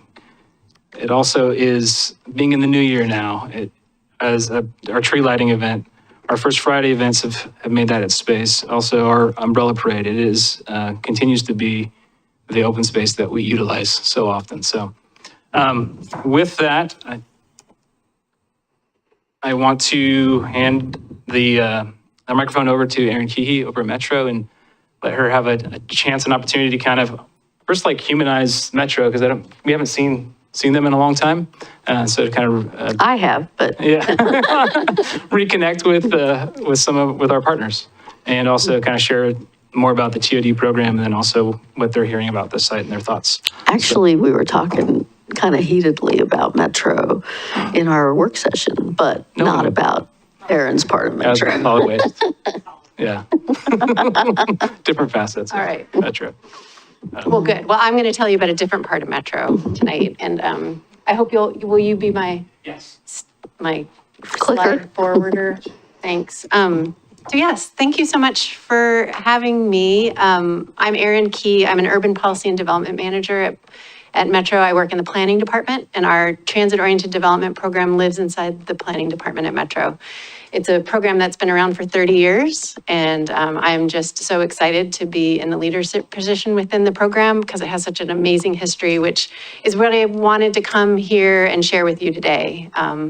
Humanize it by showing you our faces. The whole TOD team is here behind me. Yep. So we can introduce them and to be part of the conversation later if you'd like. But first, just want to help you understand the program and what kind of work we do. And I hope that that can be an inspiration for what's possible at the site, because I'm just thrilled about the possibilities of it. I think we're really lucky that both my and your predecessors had the forethought to purchase these properties. I think the hope was for them to develop, before 2010. So it's been a long time. It's not what they imagined. But we're lucky that we've inherited these fantastic sites that have such an important history for the city and can be something really exciting in the future. So let me tell you more about our program. The TOD program, I said, is 30 years old. So it began in the 1990s. It was created to build out the region's vision for great communities around transit stations. It's about, today, it's about high density, affordable, and has been about mixed income projects, active ground floor uses. So not just about putting housing near transit, but to make that environment around the transit station very active, to connect buildings around the station so it's walkable and creates a neighborhood and a community space. And build capacity also for local developers. We wanted to, from the beginning, set an example about what was possible and inspire others to then step into those places and build great projects on their own without public support. So today, this is our project vision. This is in the TOD strategic plan. Metro's TOD program makes catalytic investments to build climate-friendly communities near transit that prioritize the needs of low-income households and people of color. So our program focus has changed over time, mostly in who we want to serve with it and what kind of communities we want to build for whom. But a lot of what's at the heart of who we are is about the investment, the public investment in building transit-supported communities. Uh-oh, I pushed the wrong button. Oh, good. That was easy to fix. Thank goodness. So we've been turning centers into places for a while. This picture is the Round in Beaverton. So if you've had a chance to visit the Reeser, you've been in this area. This is another area that took decades to become what it is now. It started with just one project and just has built and built to become quite an area. And I was talking to someone just today that this is Beaverton's most active transit station. So it has finally reached the goals that it wanted to reach. And we were part of this, as well as the Westgate Theater development nearby. So this is not just market rate? There's affordable housing in there? These, I think, are market rate. Does anyone behind me know? I think these are all market. All market rate? Yeah, what I'll show you a little bit later is the progression of the program. We really started with very much a focus on market rate. And that's because at the time when the Max Line was first built, the red line followed by the blue line, it was very important to folks at the time that we set the precedent for what was possible to create at those station areas. And at the time, what was in, here, let's see, I think I've got a picture. Oh, no, I'm gonna get to this later. What was being built at the time was garden apartments at maybe 2 or 1 stories. And we wanted to show that great communities like this with taller housing, more dense development, focused on those transit stations, if designed really well, could not only be profitable for the developers building them, but that we could set a precedent for what was possible at other station areas. So it really started off with a focus on market rate. And what we found was that over time, the market stepped in and we didn't need to provide the public subsidy to prove the concept, but that the market would provide those on its own. So we have several tools in our toolkit, primarily these three, which focus on, we have grants. We have a grant program that provides up to $250,000 to projects that meet our basic program requirements, so that they're close to transit, that they, well, I'll get into those a little bit later. So first tool in the toolkit, grants. Second tool in the toolkit is we have grants specifically for ground floor retail uses to activate the ground floor and to create those kind of gathering places for community. And then our third tool in the toolbox is the site, is our acquisition of properties. So Milwaukee is an example of where we have purchased property and then leveraged that, the ownership of that property to get the kind of public investment in the kind of development that we want to see. So those are the three main tools of the TOD program. And so this is what I was referring to a little bit earlier, is that what was being built at the time when our program began were much less dense apartments. And we wanted to show a different kind of living that was possible and could be made even better by the location near transit. When people had that opportunity to get where they needed to go using transit, they would be less reliant on their cars. And that provided more space for the gathering places and the retail and the housing to happen at those station areas. Less parking, more activity. So we operate on a $3.5 million annual budget. We purchase properties and provide grants. Those are the three tools I just talked about. And our grants for housing developments are based on transit ridership, affordability, density, and financial need.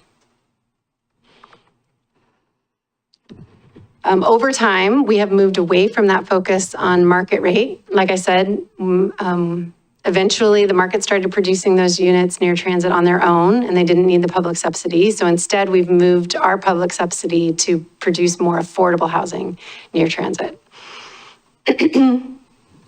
We also have focuses on climate adaptations and climate-friendly additions to buildings for affordable housing. And also, we have also focused on building affordable housing where transit or transportation investments are coming in the future as a way of helping communities stay in place and not experience displacement when the property values rise as a result of a transit investment. So for instance, our TOD program has been working to purchase properties along the location of the future Southwest Corridor Light Rail project. And we've successfully purchased properties there, as well as investments that we see coming in bus rapid transit on 82nd Avenue in Portland and on TV Highway and out in Washington County. This is a way we're able to work towards anti-displacement and gentrification efforts. So we're pretty proud of the program. It has produced a lot. We've supported a lot of units of housing. You can see from this table that over this 30-year period, we've supported the development of over 11,000 residential units. Almost 3,000 of those are approved but haven't completed construction. So that's our pipeline, but 8,000 of those are completed. And you can also see the transition from market rate to affordable. We've now surpassed the number of units supported that are affordable over our market rate, even though that's been a change that's happened in the recent years. So this table, the orange is market rate and the green is affordable units. So you can see that just over the course of time, we have a much stronger investment in affordable units. And you also see just the sheer number of units increasing since our humble beginnings. We're quite proud too of, I've talked a bit about this, the spaces that we want to create. It's not just about a building and housing, but about the neighborhood and the community that it can create around it. So that's why that investment in active retail spaces on the first floor is so important to us. So our program has supported the development of over 1 million square feet of commercial spaces. And I'm getting close to the end, my last braggy slide about the kind of projects that we've funded. We've developed over 182 acres of land inside the growth boundary. We think this has led to the preservation of a significant amount of property, just under 2,000 acres, if things had been developed at much lower densities and been more spread out. So it's been fulfilling the region's vision for higher density development near transit. The creation of these additional housing units near transit has produced 2.6 million trips by our calculations. And we've put $57 million of investment out into the public to make these great projects happen. So I'm just thrilled about Harrison and Maine. I'm glad that you have us here to talk about it. I think there's a lot of opportunities with the site that you've already identified. Here's again, looking at the map of the whole block, but we don't always see sites that are perfectly square like this. So that's something that folks like me really like to see. It's nice and flat. And being the size that it is of an acre, it might not sound like a lot of land, but for in the affordable housing world, we can do a lot of really great work on an acre. We think that, so I've talked about the size, it's a great location, such incredible visibility for the city and people coming into the community to get that first glimpse of what downtown means. So I think there's a real opportunity with that. And there used to be a gas station here, and luckily that's been removed and cleaned up. And so we have a great opportunity to move forward with development soon, I think. I'm very excited about the inspiration that you have. We share your interest in innovative design and of course, creating that downtown vibrant living area and having activity and events within and near the buildings. And we're very interested in working with you on creative solutions. We handed out a handout to each of you, a packet of pictures and information about other projects that the TOD program has supported over time. You saw some of our statistics, but this gives you some of the real places that I hope reflect kind of thoughts and ideas that you had about when you had a conversation about the possibilities at Harrison and Maine.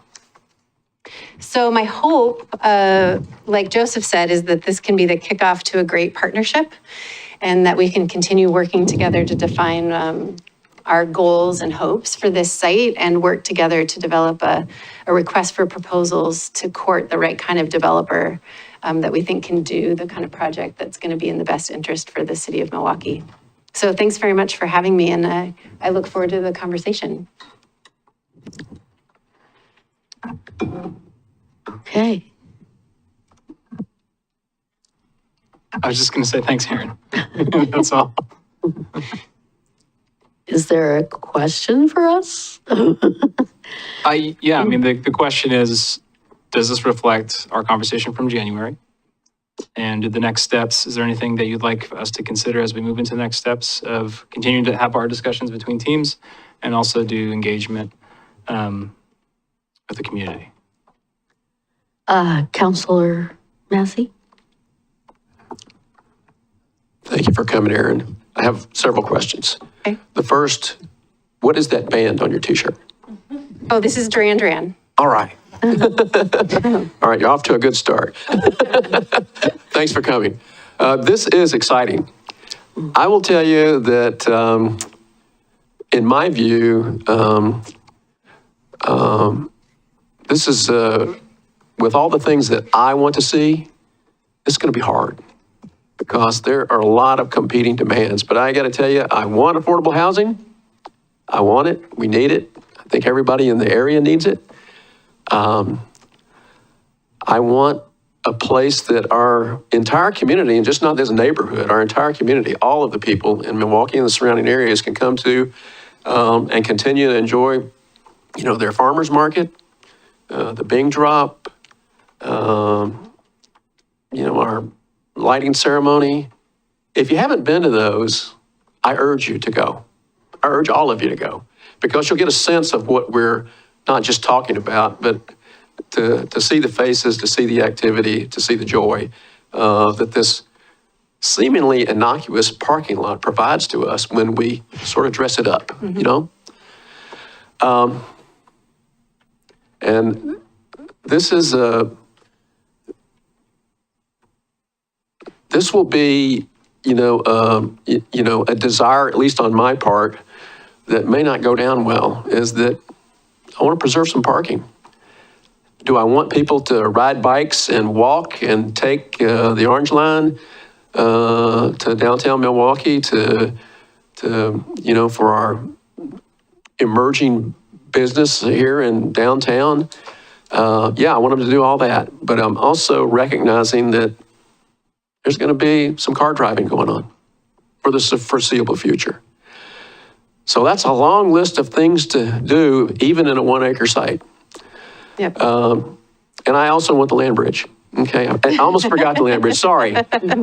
But how I want to feel when this project comes to fruition is I want it to be like the Portland Airport. The first time I looked at the renovations to the Portland Airport was I took a trip about 2 or 3 weeks ago, and I walked in and I said, wow.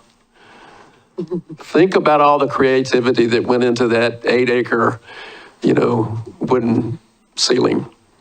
And I want that wow factor. So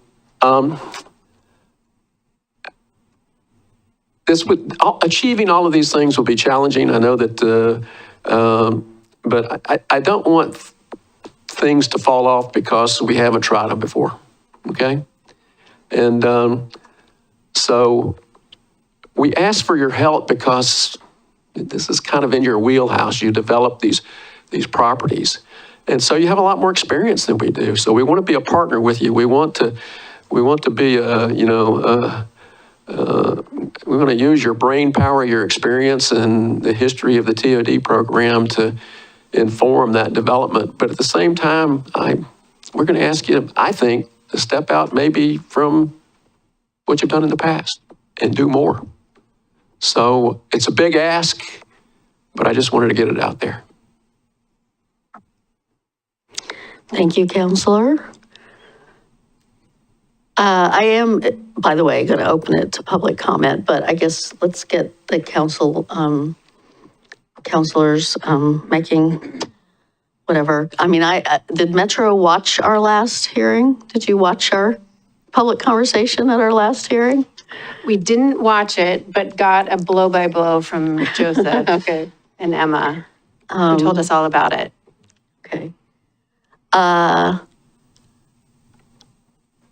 I'm not seeing other geese up. Are you? Okay, go ahead. Couple questions.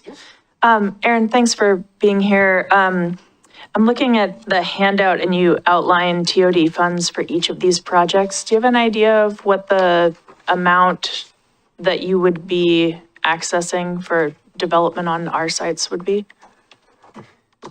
Well, the main asset for this is the ownership of the property. So the fact that the City of Milwaukee and Metro own these 2 properties, we use that property to partner with private development to get the kind of project that we want.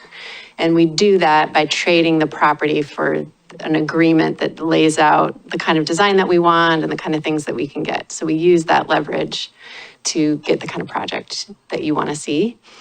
It's very possible and likely that whatever project we envisioned could qualify for grant funding through the TOD program too. So that could bring up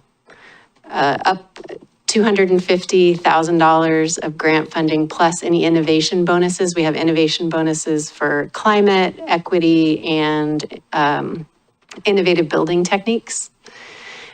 So that could add another 150 to the project. But I think the biggest value is the value in the land. Okay. Are there, when I look at some of these projects, I see that there are some pretty creative partnerships with local community organizations, specifically around the Rockwood Market Hall and the Gleason landing projects. It seems like you really had some good collaboration, to be able to add not only a local benefit, but some opportunities for like micro entrepreneurial efforts that would sort of mitigate economic displacement you know, I understand like the affordable housing component, we want to make sure that those levers are available for, you know, to prevent residential displacement. But when we're thinking about, you know, making our downtown a thriving kind of hub, I really think about, you know, making sure that business owners in Milwaukie or Milwaukie residents who want to become business owners have the opportunity to open up, you know, small businesses. That, I guess that would be a creative or catalytic piece that I would be looking for in a proposal. I guess I'm also kind of curious about the things that are not doable on the site. You know, if we're talking about preserving parking, are we talking about just surface parking? Are we talking about the opportunity to do some below level parking, or, you know, parking or, you know, community use space that would be at the existing level and then building something up, like as a, I guess, sort of like a platform above the parking lot. So how creative can you get with something like this? And are there constraints of the site that would put certain things just completely off the table? Well, first of all, I'm really glad that you noticed that element of these projects that we highlighted in the handout. That partnership bit has been more and more important on our projects, and we have the opportunity to do it more when we own land instead of just responding with grants. So I think this does lend itself to opportunities for that kind of partnership. And I took note of what you said about affordable retail space to help build businesses. I think that's a really great goal. We don't know what's possible yet. We've just begun. I think that's what lies ahead for us. It's already been pointed out by Joseph and others, I think, that the biggest struggle will be to how to fit everything in. How do we do everything in one acre site? But in terms of what's possible, in terms of structured parking or underground parking, I don't think we have the information to know yet, and that's the work that we have to do. It's very hard for me to imagine that that with 1 acre, we could do all of these things, retail and housing and surface parking. Surface parking just takes up a lot of space. So how can we figure out ways to have parking under a building, whether it's underground or it's just with the building built up around it, or if it's structured parking? All of these things come with costs. Structured parking is quite expensive. You're looking at least $35,000 per parking space to build structured parking, and it gets even more expensive if you try to go underground. So those are the things that we're going to have to work through. I think it's too early to know exactly what's possible and what we can rule out. So I appreciate the nuanced answer. And I guess, you know, one of the things that at least gives me some heartburn is the potential displacement of some of the really vibrant community activities that take place on that site. So I know that there are a lot of unknowns. You know, there's unknowns around who would actually bid on the project, what kind of creative design they would come up with, what, you know, whether that's feasible, whether the funding is available. There are a lot of question marks, I think, in our future if we are going on this direction. But the things that we do know are that we have some really amazing opportunities to bring community together on that space that's already activated during certain key times of our year or seasons. And I don't want to lose that. So I think that, you know, one major takeaway that I hope to impart tonight is that those are the community partnerships that I would like to see embodied in an RFP, in letters of intent, in the conversations around development, is really to make sure that the beautiful parts of our community that gather on that space are not also displaced in the path of growth that the whole region is experiencing. Mm-hmm. Desire to preserve those activities in that gathering space that's been built on that space for a while now. Yeah. Thank you. Mayor Beatty? That's part of the challenge that Councilor Massey articulated. Could you go, you had a slide where you showed, I have just a question, clarifying question first. You had a slide where you showed the amount of housing you've built and the amount of affordable housing. And like bar graphs, yeah. That one. So all of that is since the housing bond. How much of that would have happened without the housing bond? Less. Well, 10% less or 60% less? Oh. 80% less. I'm going to go with 60, but peanut gallery.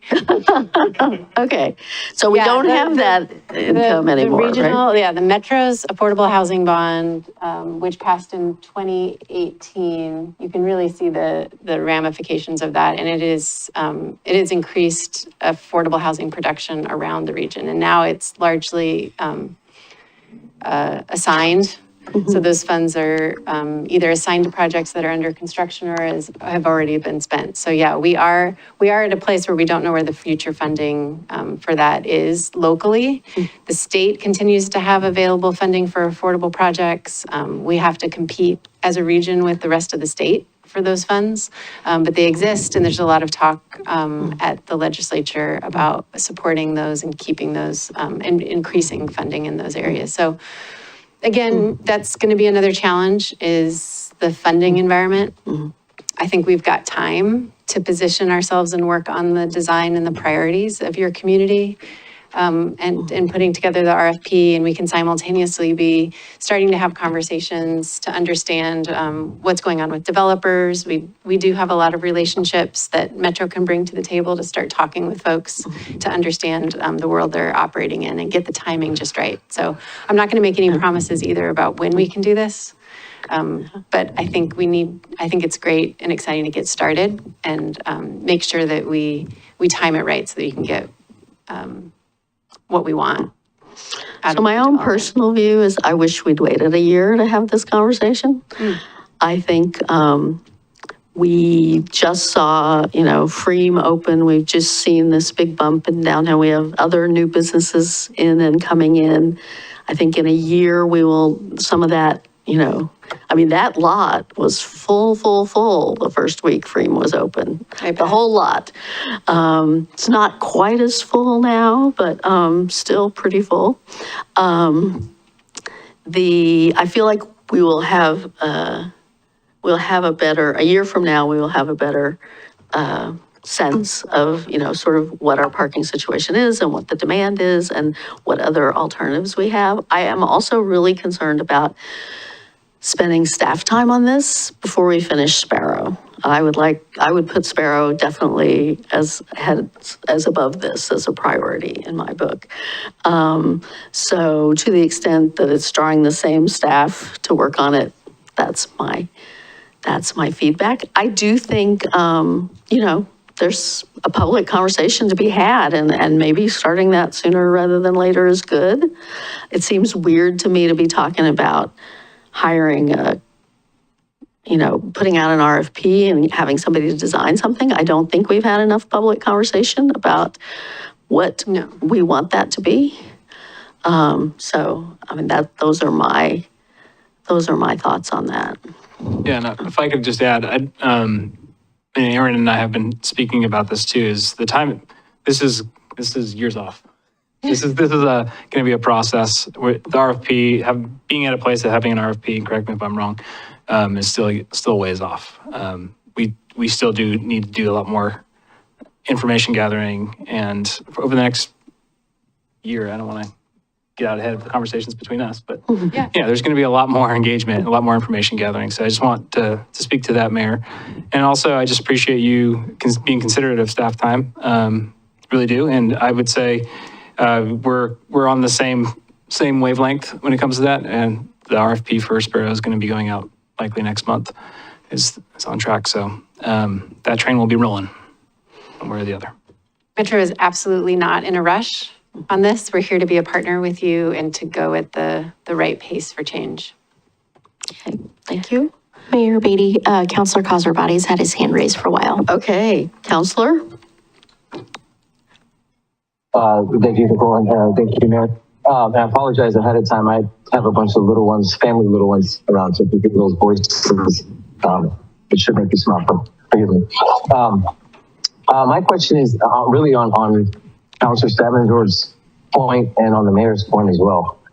So I appreciate touching on it a little bit, but I guess, you know, has Metro or has a project like this been done where a location like this has had such a deep tie to the community and has hosted so many long-lasting community events? Has Metro dealt with a change, a developmental change of that magnitude when you're replacing, you know, something that's just so much a part of the community?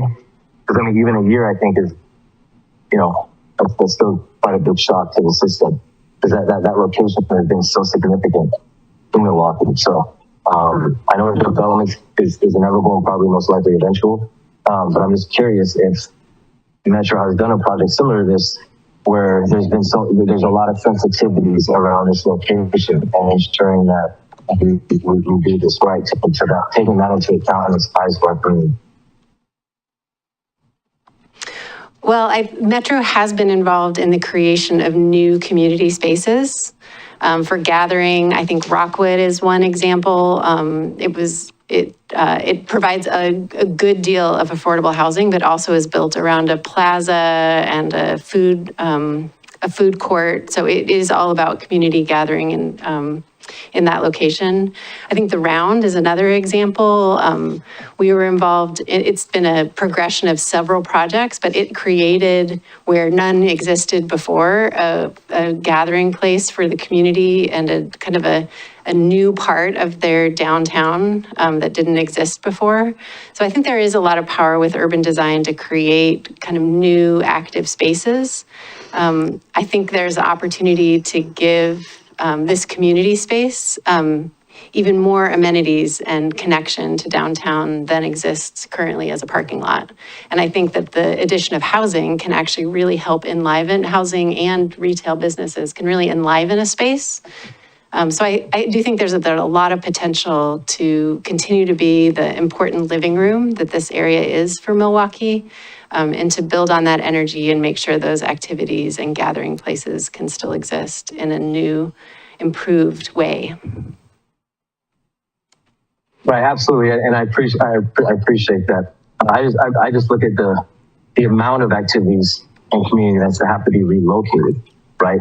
I just want to ensure that those events don't go away, and ensure that Metro will be a partner with us in ensuring that those events, things like the farmers market, the Milwaukee Environmental Stewards Group, you know, the events that we put on in that space, it's a parking lot, but it's not, right? It's a community gathering space. You know, I'm all for affordable housing as well. I just want to make sure that we thread this very finely and that we take all these things into account, because we are going to be relocating events that have been long-standing events.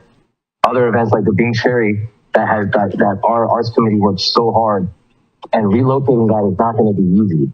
Probably going to be one of the most difficult things to do. So I just want to ensure that when we go through this, that we're taking into all these account and we're not either, I guess, quote unquote, unnecessarily or unintentionally gentrifying events, or even, you know, local businesses that you rely on those events to keep their doors open or to keep their food on their table. So I just want to make sure that we really do thread this thing the right way.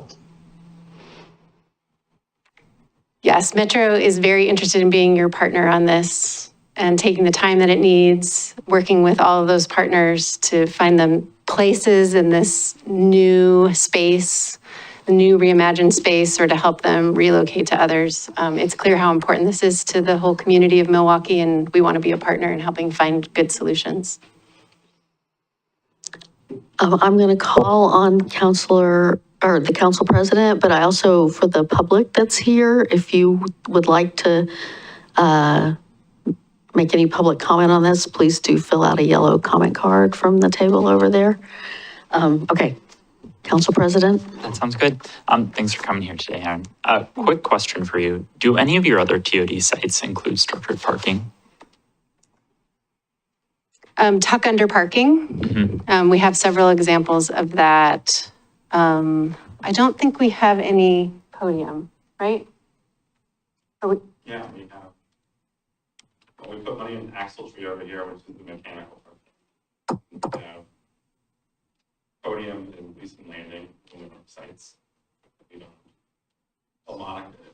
Just one note, we're gonna, if you're gonna talk, which is so helpful, we are gonna need to come up and talk to the Sorry, microphone. okay, this is Pat. It's for the recording. This is Patrick McLaughlin. Good try.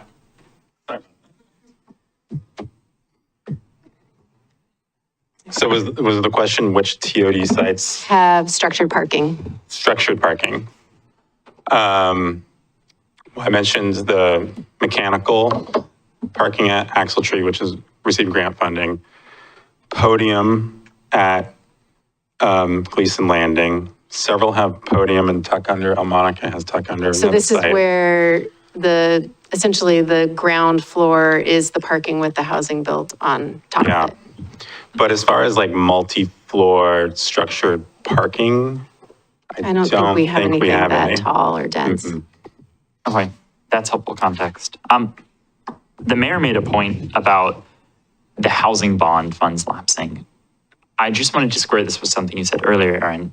The primary TOD investment that Metro and the city of Milwaukie are putting forward is not an additional grant or a grant in addition to the site itself. It really is the site that would serve as the funding catalyst for this project, or would you anticipate needing a grant in addition to providing the site to be able to support affordable housing on this? It's very common for a project like this to also qualify for a grant, but the value, I think, is in the land. Okay. That brings a lot more value to the project. So you're saying not only do grant funds exist, but we also have the value of the land that could support the development of affordable housing on this site? That's correct. Okay, that's helpful. I think you've heard a lot today about the community space, and I want to harp on that again a little bit. Of all of the sites that you have, I think the Rockwood Market Hall is a great example of what we're looking for more here in Milwaukie. Like, I would be very curious to see when the RFP encouraged something like this. A public open gathering space at the ground floor, I think is going to be really, really important. The city's already done work, Councilor Kosorvati, frankly, to everyone's point, about making sure that this relocation is kind of as softened as possible. We built South Main Plaza. We have a great main street that people can use, but also making sure that this space is not lost to uses like our farmers market and a place for people to publicly gather, I think will be really, really important. The other thing that I want to say is the two things that I value. One is the community gathering space. The second is that affordable housing. We're in the process of developing an affordable housing code, looking at making it easier to build affordable housing. We've set the benchmark of an 80% AMI, but I know that you have projects going deeper in 60% and less AMI. And I think that that's something that we would really love to see here. We've got a great downtown that's seen a lot of development. It's seeing more and more market rate development, which I think in some ways is great. You're seeing more people move into our downtown using public transit, enlivening our spaces. But with that, I think it is going to be critically important that we still have deeply affordable units in our downtown. And I think that now is a great time to make that statement that Milwaukie is not a town that is gentrifying. We are doubling down on our principles of being a working class community. And this site can help us achieve that. I look at some of the units that you throw out and some of these other projects, over 100 plus deeply affordable units. I'm curious, with an acre site, how many units would you estimate? Or I guess, what is the range of units that we might see in a site like this? What do you say, 120? I mean, it depends, right? So I think if we're looking at affordable housing, like 60% or below that use low-income housing tax credits as in addition to the land and funding that we're using, I mean, I think that sweet spot is probably around 70 units. And then, you know, if you want to do a mixture of incomes, then we can get that up higher. It's a trade-off of It'll be a trade-off of the space and that sort of thing. and having that public space. So what goes into units, what goes into public open space, what goes into parking, that basic geometry of figuring out what we can fit. Yeah. I will say you have a lot of choices in where you can live. For folks who are low income, I think the choices are a lot more constrained in our region. And if this development is forced to saddle the cost of $35,000 per parking space, and those dollars are in competition with not only the space for affordable housing, but also the funds that we could use for affordable housing to help subsidize and have more affordable housing units on this lot, I think that our need for housing is much greater than our need for parking in downtown, especially considering that the people who choose to live here can make the choice to live without a car. They don't need to have it in the same way that they would if they choose to live in other neighborhoods in our city. And so I really appreciate your focus on affordable housing. I think that is incredibly important right now. I do love the community space, and I'll continue. If we're going to give anything out of affordable housing, it's that community space. But I appreciate all the work you're doing so far. Yeah, thank you.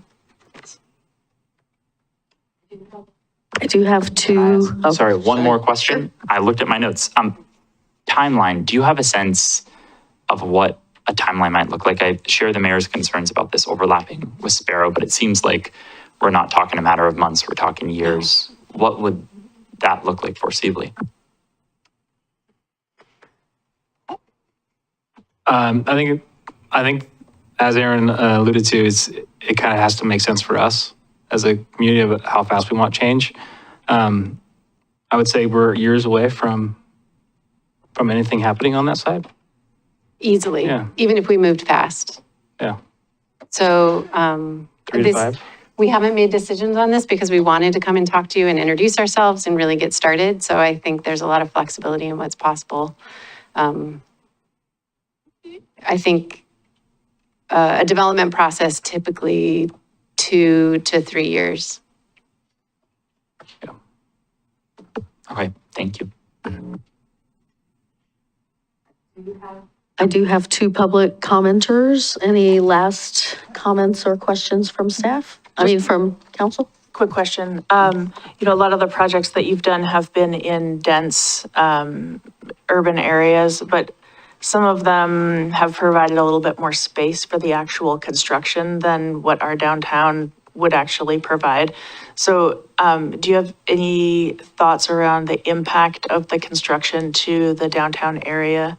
And like we have the transit center, we have a lot of activity on Main Street, we have some pretty tight blocks. So what would that look like over the course of 2 to 3 years? So this would be an important consideration during our design process, and working on the RFP would be thinking about how that construction would be managed. We're not in a place right now to know exactly what the impacts might be. But obviously that's an important consideration when you're working in an active downtown with businesses and important parking and throughways. So it would be very important that we figure out how to manage all of those needs.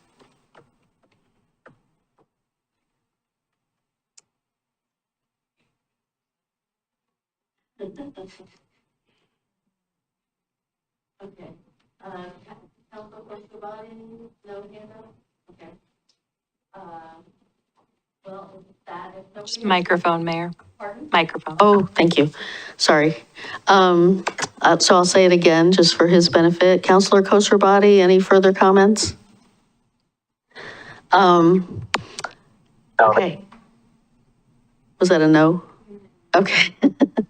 Okay, if nobody else has comments or does the staff have anything you want to close with? But I guess staff can come back up and respond after the public comment if you like, but is there anything you'd like to?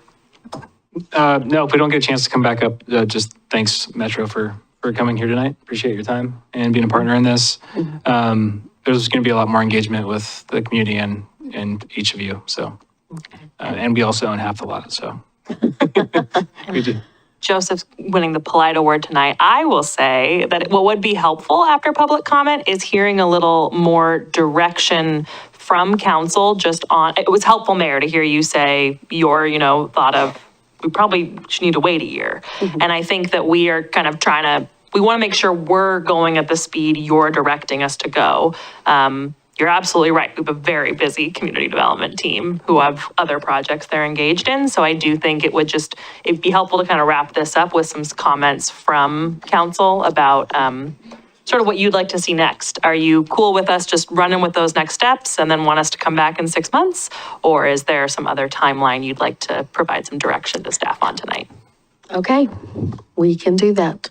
And I would just like to thank you for having us out and give us the opportunity to be here with you face to face and hear your thoughts and ideas and tell you a little bit about our program. And we're happy to move at your pace and just want to be good partners with the city of Milwaukee.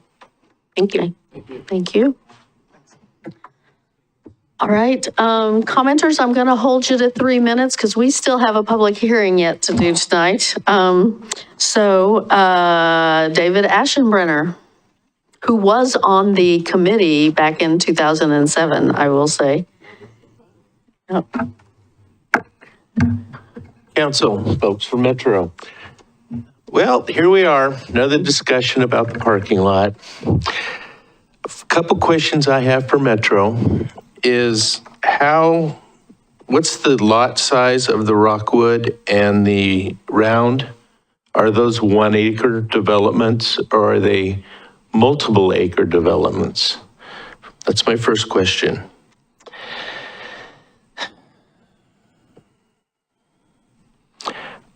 I hope there is a good community involvement discussion about this site. It's one of the last big pieces without major tearing down buildings to build on. The folks at the farmers market have concerns. The patrons have concerns. The vendors have concerns. We just want to be involved. We just want to talk with people. We invite Metro to come to the market.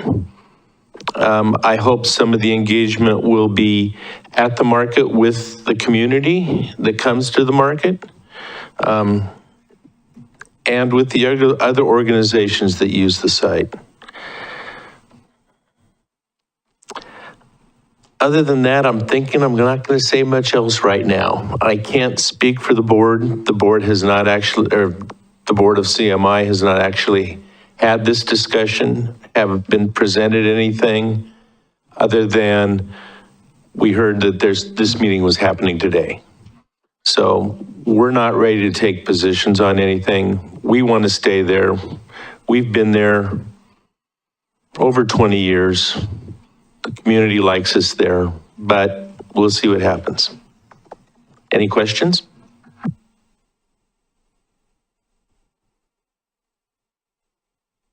I will say I don't know the answer about the Rockwood Market Hall, but I can tell you the Round is many blocks. It's several blocks. It's built around an audit. It's built around a performance space. It's a very different scenario for sure. I'm familiar with those sites. Are you? Yeah. Okay. And Estelle Morley.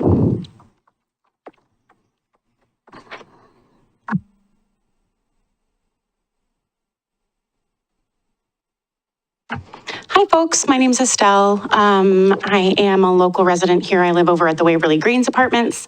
I've been in Milwaukee for a little over 10 years, maybe just quite 10 years. And I'm also sort of like the shadow manager behind First Friday Milwaukee right now, if you will.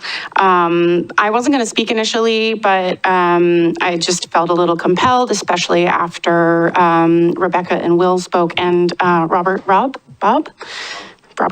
pardon me, Mr. Massey.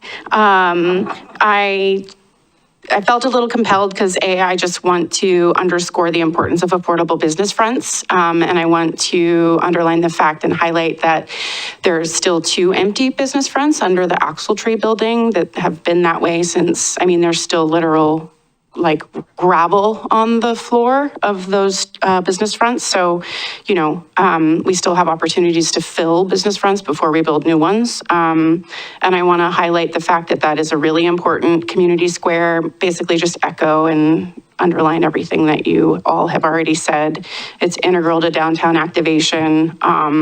Maybe there's creative ways of building around that to, again, to your point, Will, I think structured parking, and I know $35,000 a spot seems like a lot, but when you really kind of add on the economic impact that that space creates, I think over time it would pay for itself. And there's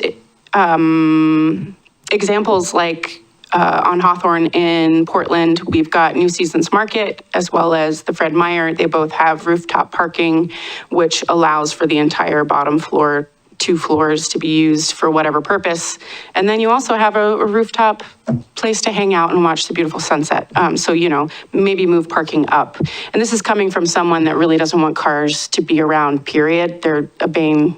They do more damage, they do more harm than they do good. And so, you know, the more that we can get them out of the way, I think the better served we all are. And then from there, really, I just kind of want to one-off and be like, any structure that's going to happen should come with multimodal options like scooters and e-bikes, e-bike hookups, and all the bike parking in the world.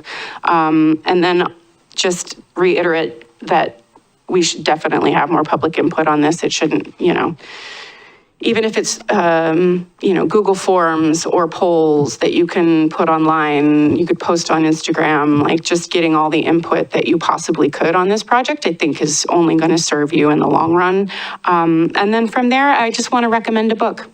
The author's Peter Moskowitz, and the book is called How to Kill a City, Gentrification, Inequality, and the Fight for the Neighborhood. It's a really great book. That's all I have to say. Thank you.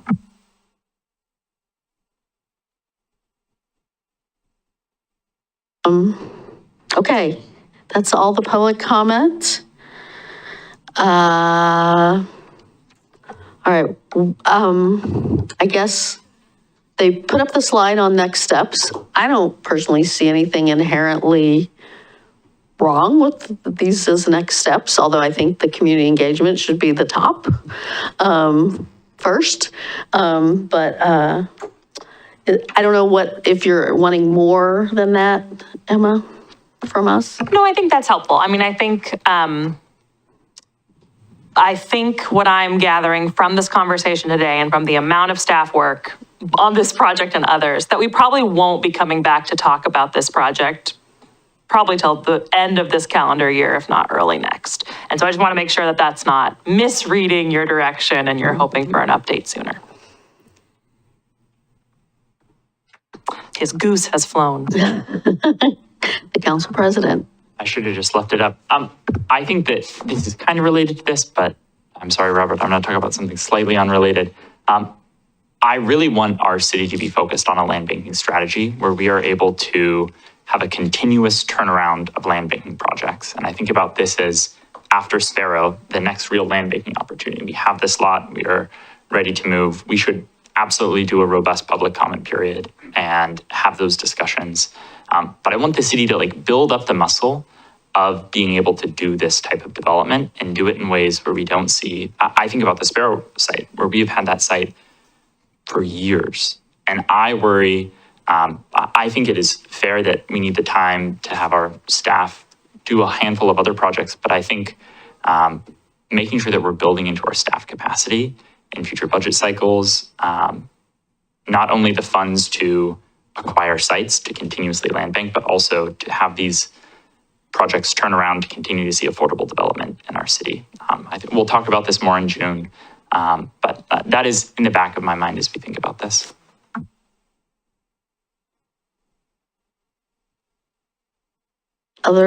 Anyone else, other comments? I was okay with, I was giving the thumbs up to end of the year, next year. Okay, well with that, we will close this one out unless Joseph wanted to come back up? No, okay. And we will take a 5-minute break.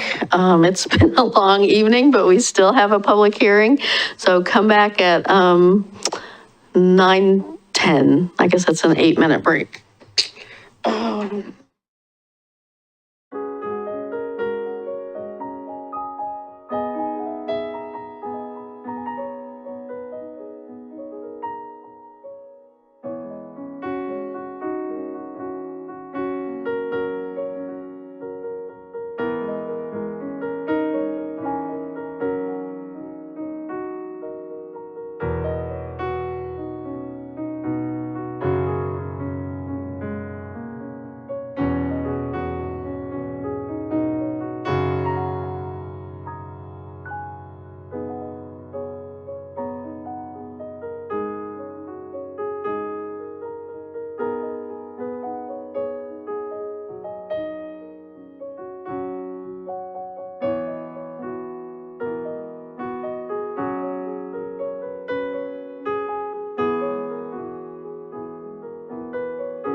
Is it really made of dogwood? Okay, we are back on the air, reconvened. Natural Resource Code Update Ordinance. The public hearing on the proposed Natural Resources Code update is called to order. The purpose of this hearing is to hear the staff report, take public comments, deliberate, and consider approving the proposed code changes. Does any member of council wish to announce an actual or potential conflict of interest? Seeing none, I will turn it over to Senior Planner Brett Kelver. All right, thank you. Good evening, Mayor Beatty, councilors, and Councilor Kozarvati online, I think, right? I'm Brett Kelver, Senior Planner with the city, and we'll walk you through this presentation on the package of amendments to our Natural Resource Code. These live in section 19.402 of the zoning code, and the request tonight, well, the request coming in was for consideration of adoption of the amendments. This is something that the Planning Commission heard in late April and made a recommendation for. So this is kind of the next step.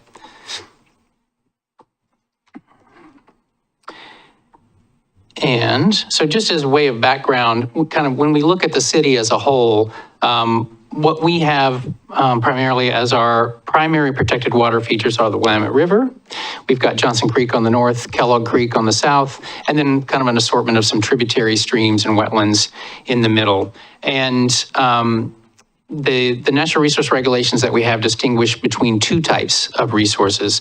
One is water quality resources, or we use the acronym WQR. The other is habitat conservation areas, or HCA.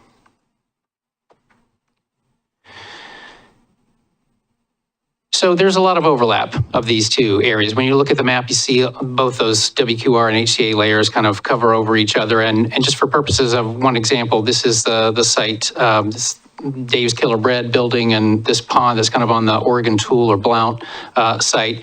The HCA resources are shown kind of with an orange outline.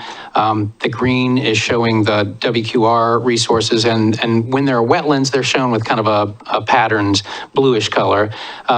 These two resources come out of different parts of statewide goals.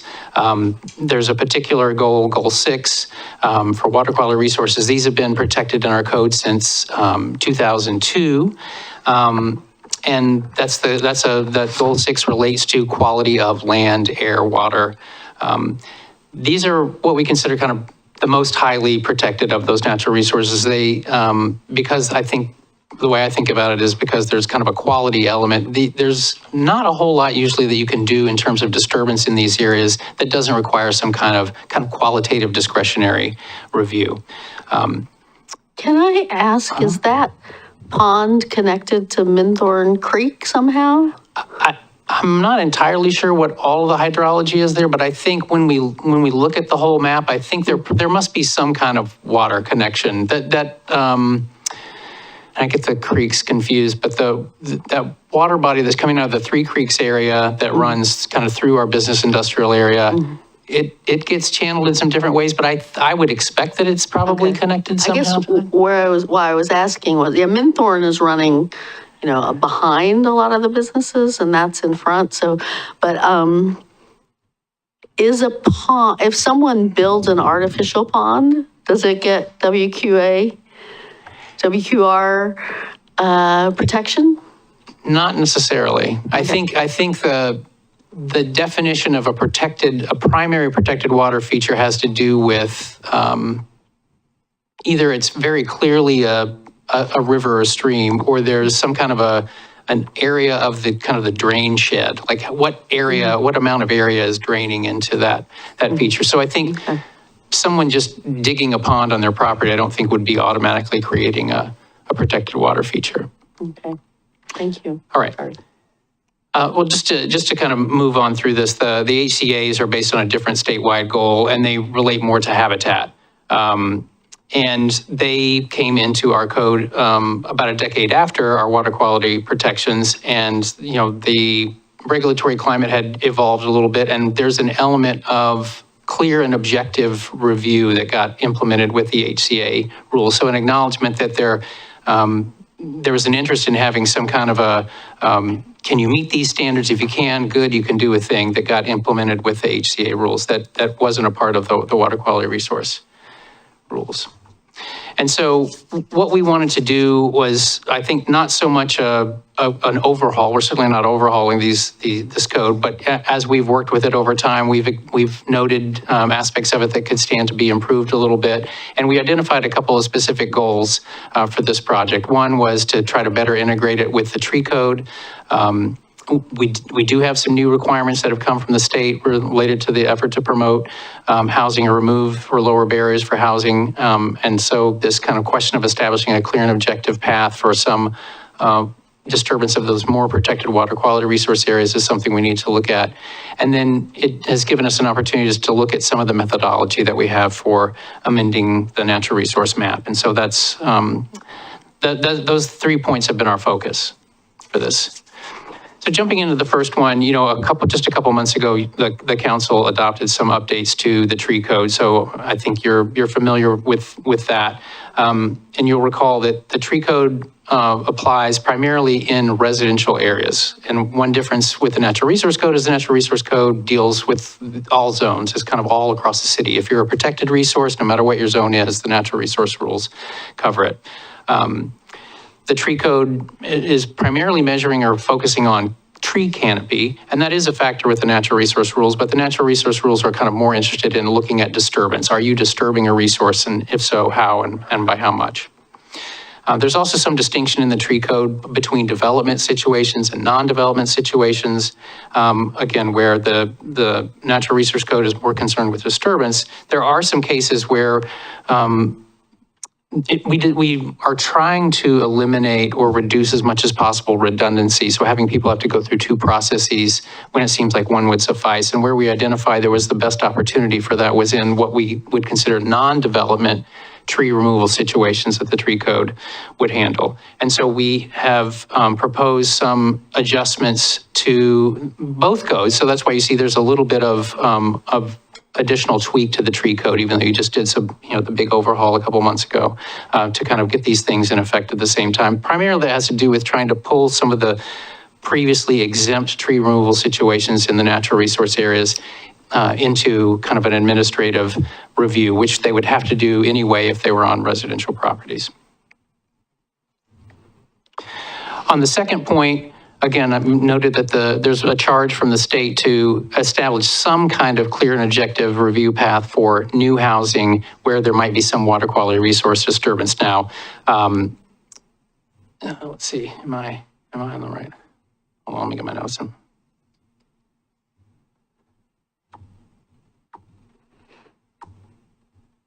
Okay.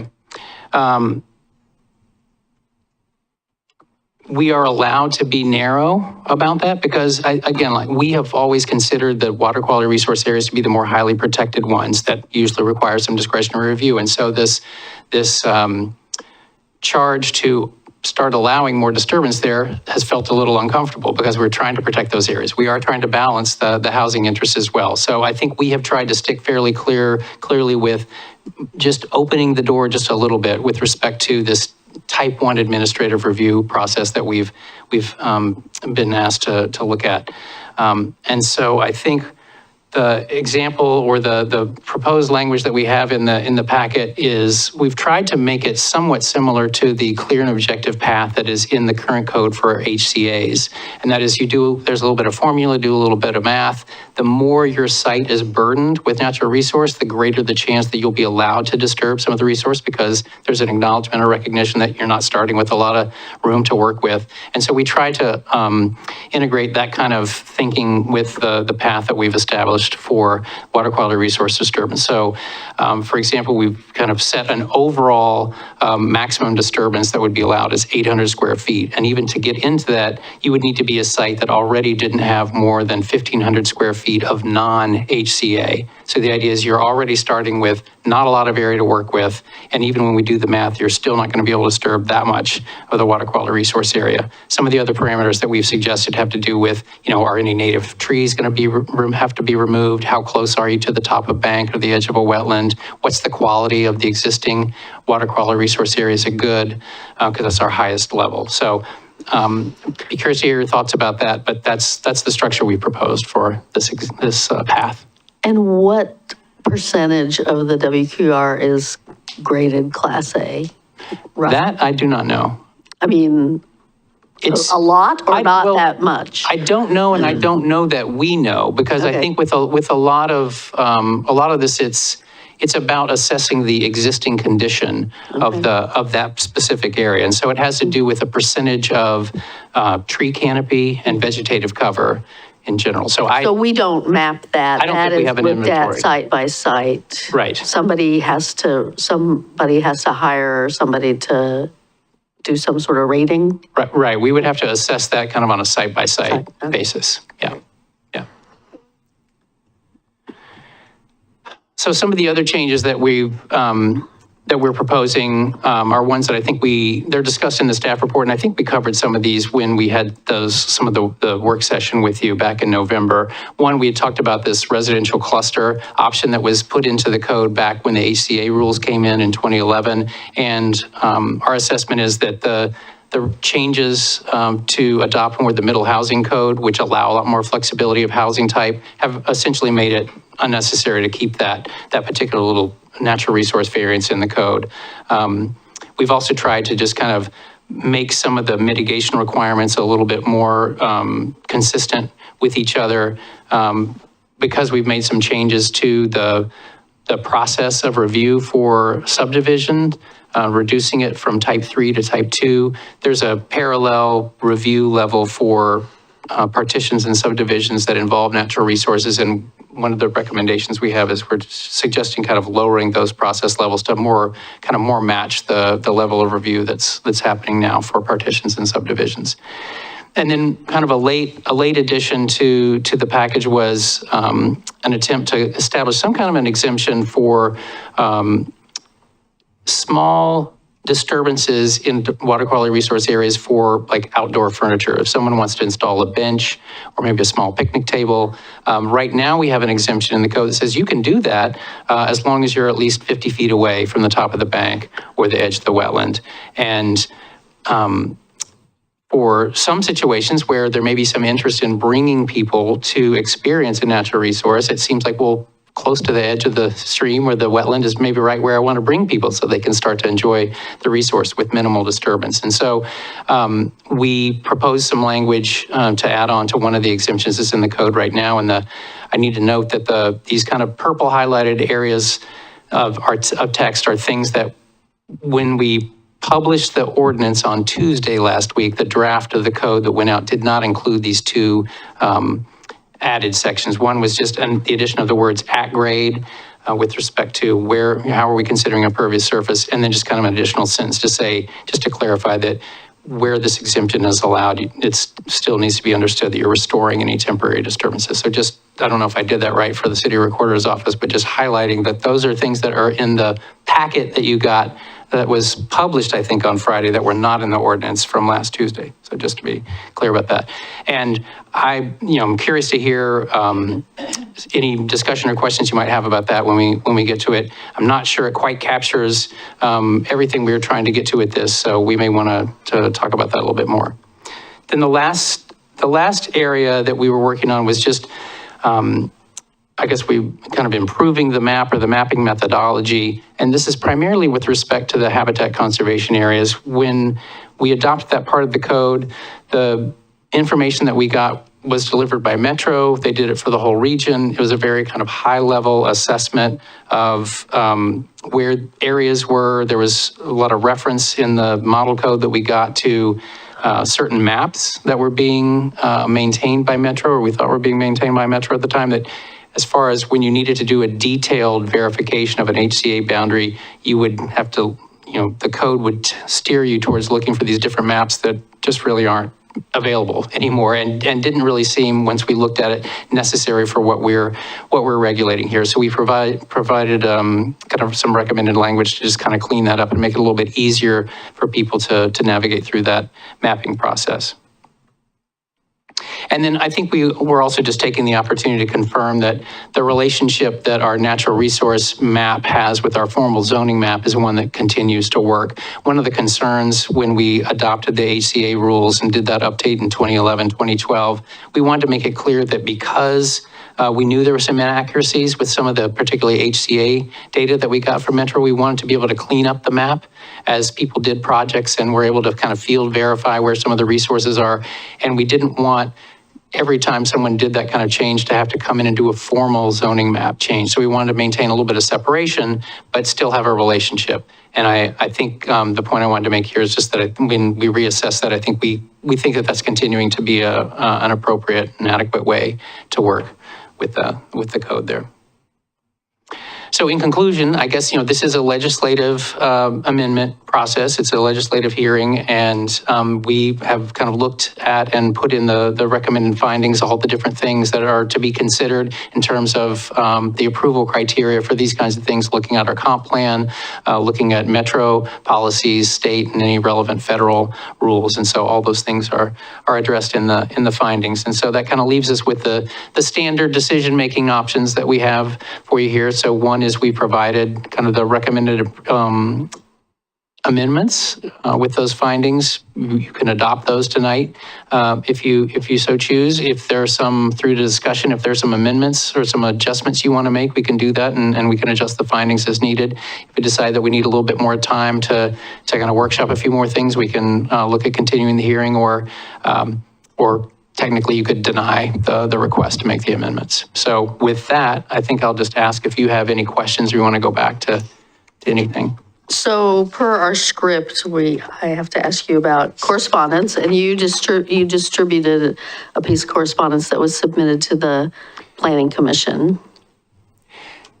Yes, so there was one formal comment that was received prior to the Planning Commission recommendation hearing in April from Teresa Bresaw. That was shared with the Planning Commission that night, and I inadvertently did not get it into the packet for this meeting, but I think it has been distributed to you this evening as well. And we didn't receive any correspondence on this topic? No, what I did get in response to the Measure 56 notice that we sent, I did get several people contacting us asking just general questions like, can you explain what's happening? What is going on with this? Is this going to affect my property? So there were more just some informational questions that I fielded more than anyone except Teresa, who submitted a formal comment about it. Okay. Questions for staff? Okay, I do want to talk about that provision about the disturbance and the 5 square foot and why but I don't know whether to do that now or read the script on the public comment, and because that's really kind of deliberation as opposed to a clarifying question. I guess we'll stick with clarifying questions right now. From anyone? I will note, Mayor Beatty, there is no one on Zoom. So. There's no one on Zoom. Okay, so we have no public comment. Okay. So I'm just reading my script. Does anyone wish to comment on the proposed natural resource code changes? I'm going to forego the rest of that script because we have no one in the public who wants to testify. Therefore, no need for staff response to the testimony. Okay. So, I guess, does council have questions for staff? So that section that you had up, you had the slide with the pink on it. I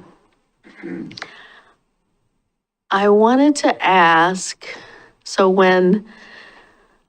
first off, I mean, I've been an advocate for this because of Minthorn Springs and an interest in putting some benches in there. When it was before the Planning Commission, it was 5 square feet of disturbance, and you've reduced that to 3. I did not hear them really question. I listened to the Planning Commission hearing today. I did not hear them really questioning that. So why did you guys reduce it? Well, I think after the Planning Commission discussion, we looked a little bit more specifically at a few examples of benches and tried to think a little bit more about what might be a reasonable number. Because part of as you heard, I think some of the Planning Commission discussion focused on or touched on a couple of points. One was, it seemed like they were comfortable with a general limitation of that exemption to public property. And there was a suggestion about considering new impervious area versus simply disturbance area. That was kind of one of the thoughts that was left with us as we were wrapping that up as part of their deliberation and suggestion. So I took the direction to think about how to, again, trying to minimize, keep a narrow window, because we had originally proposed to the Planning Commission an idea of even like, in thinking about Thorn Springs, for example, like trying to suggest a limit of maybe,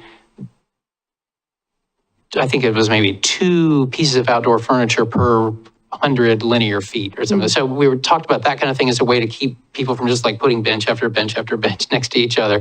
And they didn't think that was maybe the smartest idea. And that's where kind of some consideration or suggestion about impervious surface in addition to or instead of disturbance came up. So what I did was, before pulling this piece together for you, I did go and look at a couple of benches. I went to I don't know what we call it, but the Wes's Park next to the river, the Kellogg Creek Park. I also looked at Spring Park, at examples of some of the benches that are there. The benches that are at the Kellogg Creek Park include pads, like a concrete pad that's about 28 square feet. It's like 4 by 7. And I think the thinking was that is way more kind of new impervious surface and disturbance than we were thinking of with just the idea of just putting a bench in. I think Spring Park is actually a much better example. The couple of benches that are there are more just, it's, 1 foot each, on the end of the bench that is just in the ground. One of them it looked like some kind of maybe a 1 by 1 concrete base. I've got a couple pictures here. Thank you.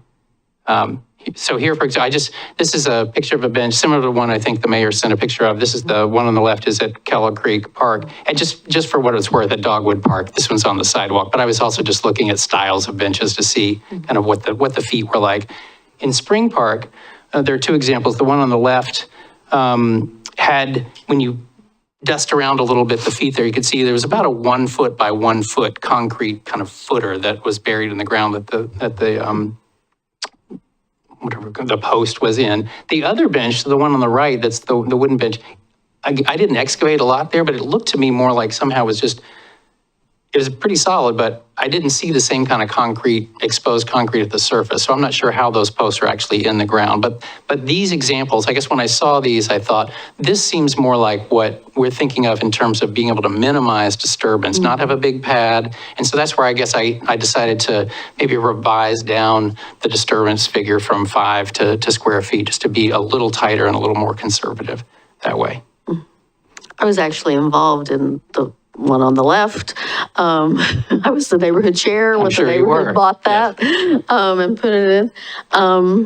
So I appreciate that, because if you look at I will say some of the testimony from and questions you got from Councilor or Commissioner Pennick, there was a question about, if you could go back to the one of the ones on the pads, yeah.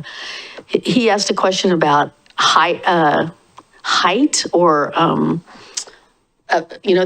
how you measure the 30 feet and 50 feet, because I can't understand how these benches even got permitted with the 30 feet of bank. They're like 6 feet of top of bank.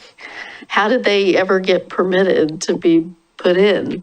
Well, I don't know. I don't know the age of them. They didn't get permitted. I'm not sure. Really? Well, I don't. The history of, even like the path, you may know as well or better, like the history of like the development of the path there, which also probably wouldn't have fit an exempt, we have exemptions for trails, but they're, impervious, 18 inches wide, that kind of thing. So I think some of those things were probably done before we were fully implementing like natural resource. Well, protection. I'll tell you, they're all from after 2012. Oh. They are all benches from, there may have been a couple of the picnic tables were there first, but most of those benches are from after 20. Then I guess I would just say, I think we may have been ships passing in the night then on that, because. I do think I I do think actually that one is a great example for why not to allow a pad, because I do think there's erosion happening there from the water. Yeah. But anyway, okay. Go back to your text. So, I mean, I think, looking at your Spring Park example, if it's 1 by 1, that's 1 square foot. And if it's 1 by 1 at the other end, that's 1 square foot. So the 3 square foot could work. It does seem to me to be a little bit, a potential constraint. I kind of liked the 5 square feet better, I guess, to give more, a little more flexibility. So how do you read this now that you've taken out the 1 per 100 foot? Does this mean there's only one? No. Yeah. No, I think that the read is with the limitation to public property. I think there are a couple of assumptions at work here. One is that on a public property, and I guess maybe they're not great examples, but we have some public parks that we're in charge of, right? And then I think we would consider the West Park to be also a public property, which clearly has done some things that maybe we haven't had the communication we needed to. But I think the general working assumption is that they're with a public agency managing the property, that there's an assumption, I think, of some reasonableness of we're not going to plop bench after bench after bench in the bank. That's obviously not written in there, but I think in fact Commissioner Pennick raised that concern of saying like, well, I think the benches that are there, for example, in that park, which I think work great, they may not meet your standard. So why do we want to put that limitation?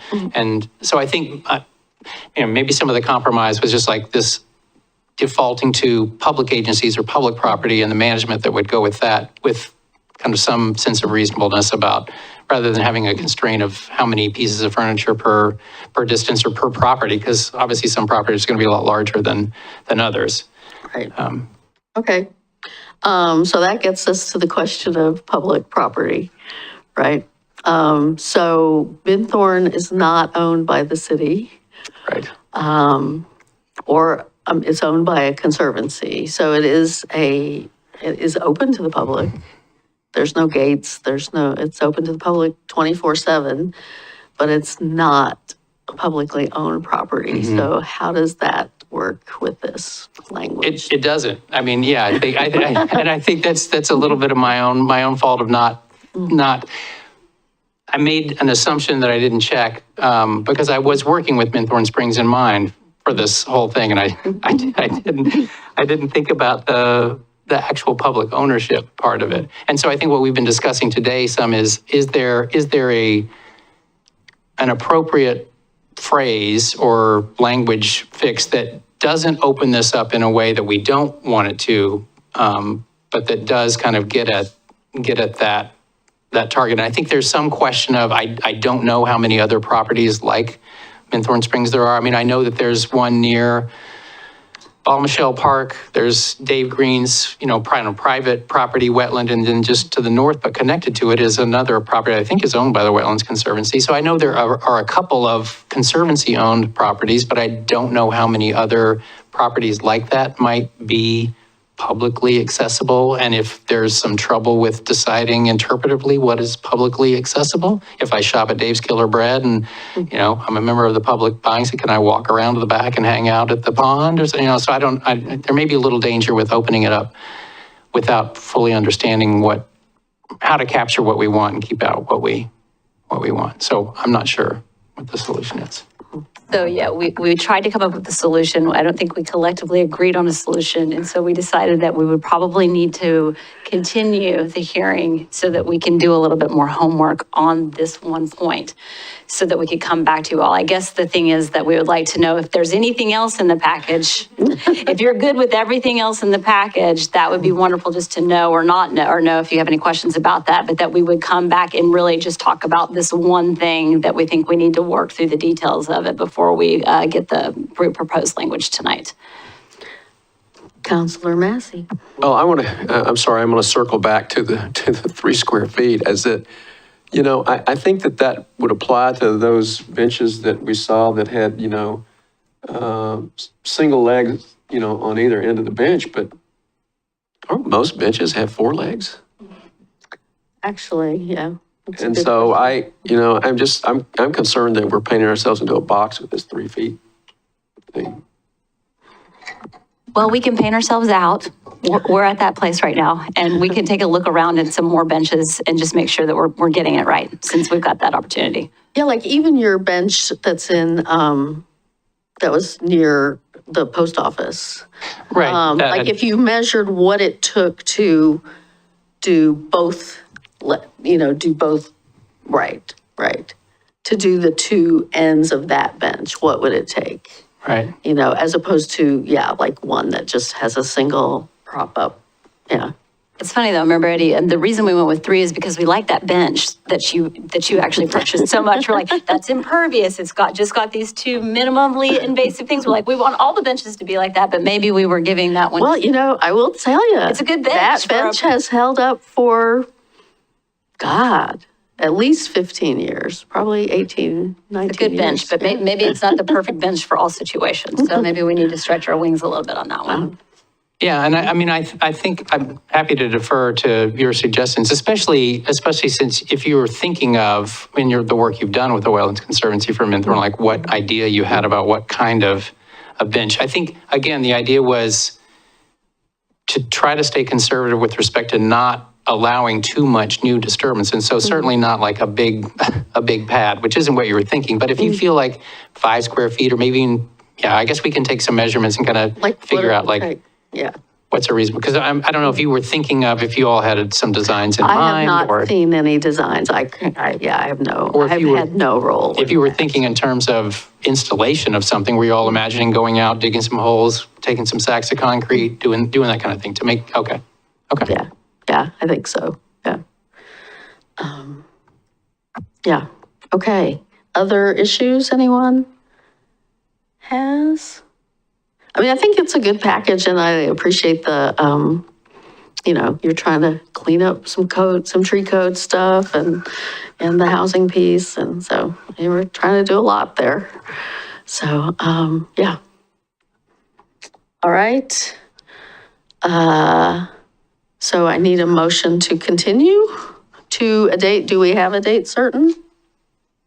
We don't have a date certain. It's a type 5, so I don't think we have to have a date certain, but I'm thinking July 8th or 15th, but I just want to go back and just take a quick look at the calendar and make sure that works. Okay, well, we don't have, I looked at the forecaster and I think we could do it on the 8th or the 15th, so we'll just we'll work through that. Okay. Do we need to move to close the public comment portion before we move to continue? I was just going to ask that.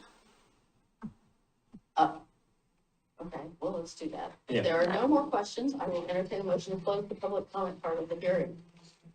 Move to close the public comment period of the hearing. I second. So moved and seconded. The hearing, all those in favor say aye. Aye. Aye. That's an aye. So the public comment part of the hearing is closed. So in lieu of council further. Mayor, your microphone. Sorry. In lieu of further council discussion, I need a motion to continue. Move to continue the public hearing on the natural resources. July 8th. Pardon? Do we need to say for July 8th or no? No, because we want to leave them All right. flexibility. If they don't think we need a date certain, maybe that's just a thing for land use, for applications. So, yeah. I'll second the motion. So moved and seconded to continue the Natural Resources Code hearing. All those in favor say aye. Aye. Oppose? Aye. All right, I'm not even going to count the votes. Okay, we are continued. So, thank you. Okay, thank you for the direction. All right. Semi-annual council budget review and food purchasing policy. I tried really hard to tell Director Osborne not to come in for this. But he Yeah. is so dedicated that he is here. We will also try to do this fast. Yeah. Yeah. Nikki, if you don't mind when pulling it up, as you're doing that, I'll just kind of preface. So, Council, we were giving you kind of I think it was quarterly or maybe even more frequently than that, update on council budget. And we appreciated you saying, this is a little much. Just send us some emails. And then twice a year, let's just check in on the status of the council budget, which is great. So that was the main focus of tonight. Then two interesting things happened that are related to that topic that we've added to this agenda item. One is Pietro's is closing. So Pietro's is who has been providing your council dinners and the first regular session of every month. So we've got a bit of a question about what you want us to do now that Pietro's won't be an option, potentially starting in June. Then again, related to that, two council members raised an interest in considering a sustainable food policy. And so that wasn't specifically connected to council expenditures, thank you. But we thought it'd be weird to talk about the food question, the council dinner question, and not talk about the food policy question. So thank you for indulging us as we kind of connect these three tangentially related things. So what we're going to do is that quick budget review. I hope none of this is a surprise because Scott has been sending you updates about your specific line items. We did last time hear, some desire for greater guidelines on what council can and cannot be spending their education and training dollars on. So Michael will talk a little bit about our thoughts on that, and then just some kind of scenarios that we have been posed by council members, so you can all have a public conversation about what you feel comfortable with and not comfortable with, and then we'll end with that meal conversation. Okay, sorry for the big table, but this is showing all the line items in the council budget. It's showing the total budgeted for biennium in that middle column, the total spent as of April 30th, and the budget remaining. Looking through this, the overall account is very healthy. The one that you'll see that is in the negative is dues and subscriptions. Michael, that had two expenditures on it. One was, I believe, MMC, Metropolitan Mayors Consortium, and the second was Oregon Mayors, OMA. Then your general meals and travel, I believe that is where council dinners are coming out of. And then you each have an education and training line, and you'll see the piece there. I want to call out before she feels like she's being called out. Councilor Stavengerd's line item. This is really, we had an invoice come in right after the fiscal year. So it, for auditing purposes, is in this budget. But if we need to make you whole, I think there's probably going to be ways we can make you whole. So that's, any questions before I go off of this page? Okay. I'm going to have Michael then take this slide. That's kind of things to keep in mind as you're thinking about spending your education and training line item. So I've worked at a couple nonprofits before, and some of them government related. And this is kind of always the tools that I was given on kind of what the guidelines for expenditures are. I know that everybody here is fantastic, and these are probably overkill, but I just feel like telling this out in this venue is a good kind of start. All of our funds are taxpayer funds. So they're all property taxes, and they come from fees and charges. Obviously, all our revenue comes from that. So with that, that brings a higher level of scrutiny. Just so you all know, expenses are subject to an audit that we have yearly, and also to public records requests. And I've always been taught, like, as you make an expense, does it pass the newspaper test? And to me, an example of the newspaper test, as you might have seen in the last couple of months, Washington County has been on the cover of Oregon Live. Don't go to Hawaii on your... On trip to Hawaii. that's something where, is that against the law and how they've done it? Maybe, but it didn't pass the newspaper test of, it's just not good publicity to take trips to Hawaii and to go to 5-star resorts. So I just say that with keeping in mind as you guys go to make expenditures. I mean, you guys are free to do, if you go out to a lunch, if you're going to go to training, if you're going to conferences and things like that. Those are all good. I just keep in the back of my mind of the newspaper test of, as long as you're going for city business, it's all fine. Just kind of know that if you do go to a conference in Hawaii, that might bring a certain level of scrutiny. The other thing to know is when you're certifying your expense report and you're signing that all of your expenses are accurate and legitimate expenses. They're all for city business purposes, and that you're providing receipts. And it's something that I know Maddie goes through and looks at all this, and I think everybody here does a fabulous job at that. But I just wanted to reiterate kind of those points of what the guidelines and expectations are. Again, it's not spelled out in black and white, but it's kind of a gut check with it. So if you have any questions, I can answer them, but I just kind of wanted to give a quick summary. So, education and training, can the education and training be for someone other than the city council person? In other words, if we wanted to sponsor someone at a city, related training event? It's a very good question and a good segue into, sort of past expenditure history and some examples of questions that frankly, there is no adopted policy Michael and I can point to and say, yes, no, black and white. A lot of this has been discretion. So I think it's important that we have an open dialogue about it. Generally, counselors have allocated their own education and training budgets and they sign that signature and we sort of say, okay, you say it's going to pass the newspaper test and there was a legitimate business reason.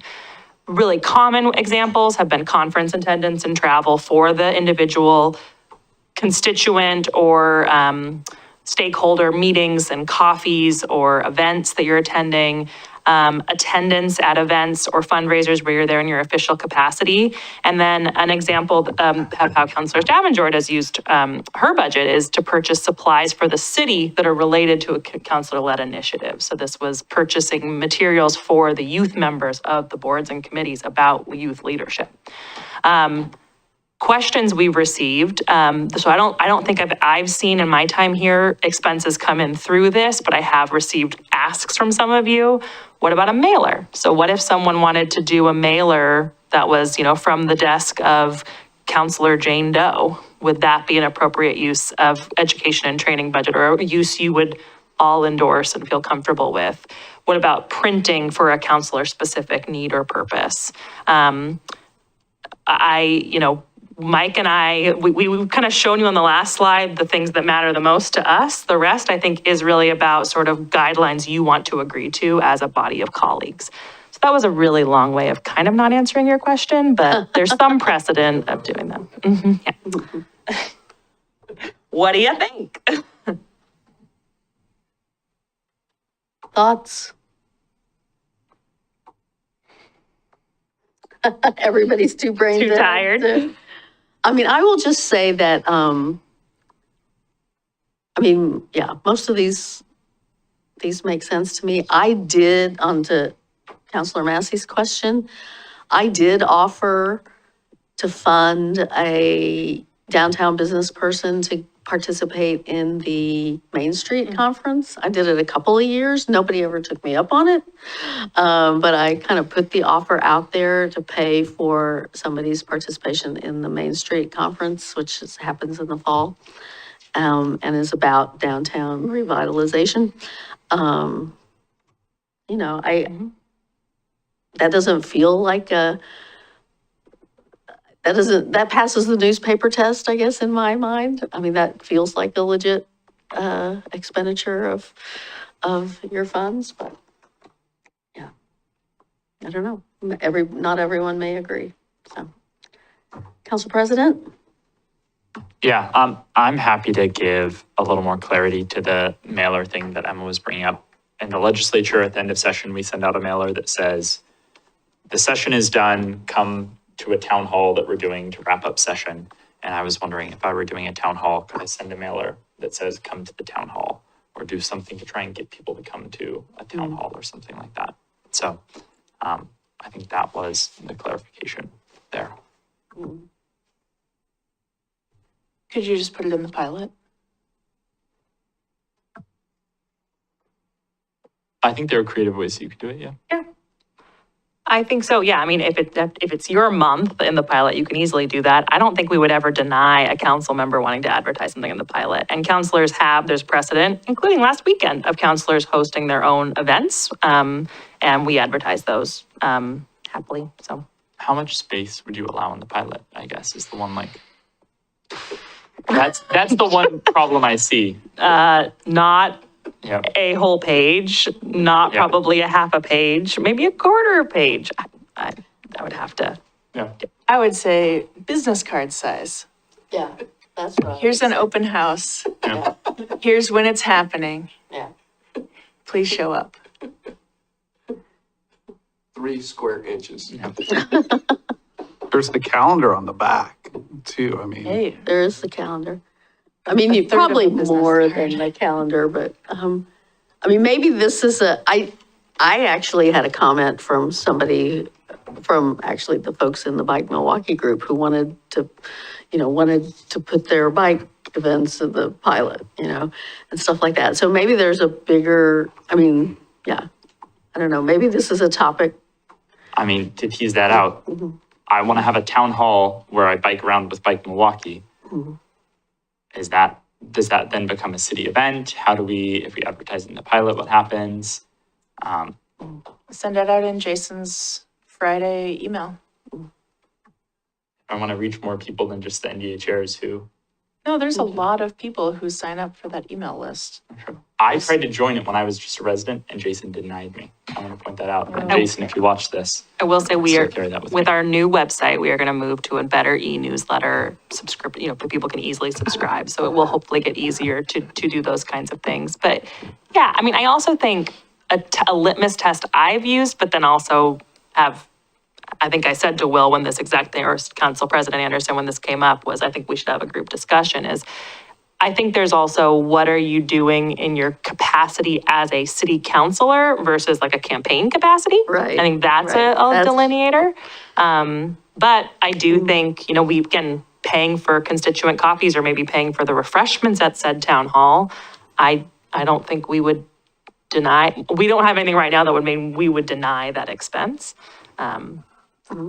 Mayor, point of order. Yeah. I move to extend the meeting to 10:15. You don't actually need to do that because there was a public hearing. It goes till 11 with no motion. But thank you Withdraw my for motion. watching the clock. I will note, Councilor Koster-Body has his hand raised. Oh, Councilor Koster-Body, please. Councilor Massey beat me to it. I was going to raise the point of order as well. You're the man. Hoping that the Clock meeting hawks ended. over here. I love it. I mean, that there is this line about where is it campaigning, is it the last year of your term, then it feels like a campaign event, I mean, so there are some slippery slope kind of questions in here. Yeah.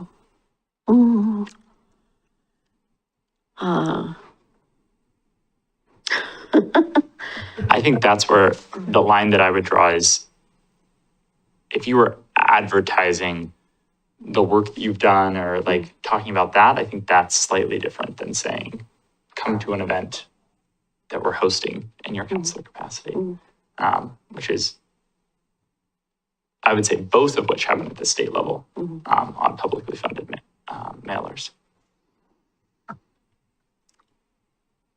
Well, I've only once done a constituent coffee, but I paid for it. It didn't feel to me like something I should ask to be paid for out of my budget, personally. I think over. Well, getting back to the education and training, I really feel comfortable with the idea of being able to sponsor, and your example was a really good one. It's like, you can't, send your kid to, surveying school or anything like that, but, Hang gliding camp or, or maybe home inspection school might be a better example. Yeah, I would be comfortable with that. It's the newspaper test. Yeah. Yep. Another piece of the newspaper test is this line item in the budget is called education and training. So I think thinking of, can you make a connection between what you're spending on educating you, educating someone, training you, training someone, or not? I think, again, we've kind of treated it a little bit more as like the counselor's budget, but it is if you open the budget to that page, it'll say education and training for each. well, yeah, if we're going to keep calling it that, then that seems to be a more clear answer about mailers and events. Is there not education or training? I mean, but we created those.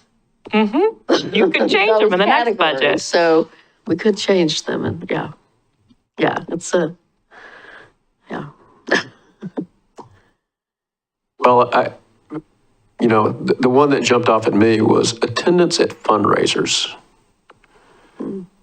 or events in official capacity.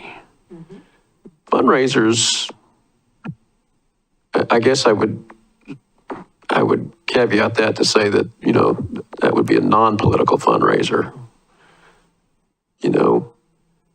It could be, a nonprofit fundraiser, or, a fundraiser for one of our partners or something like that. But I would just, I don't know if that means, to me, a political fundraiser would be an inappropriate use. I would agree. I think we could just blanket say none of these funds should be spent on a political purpose. But I will say those funds, to me, are like lots of people throw galas that they invite us to. We've just got invited to the Johnson Creek Natural Watershed Gala. I don't have $75 that I can throw to tickets for all these random galas. So having the ability to attend those still and be with the nonprofits that we work with here, I think is important still. I do like the clarity of none of it is in the political capacity. It's in the counselor capacity. I think that's helpful.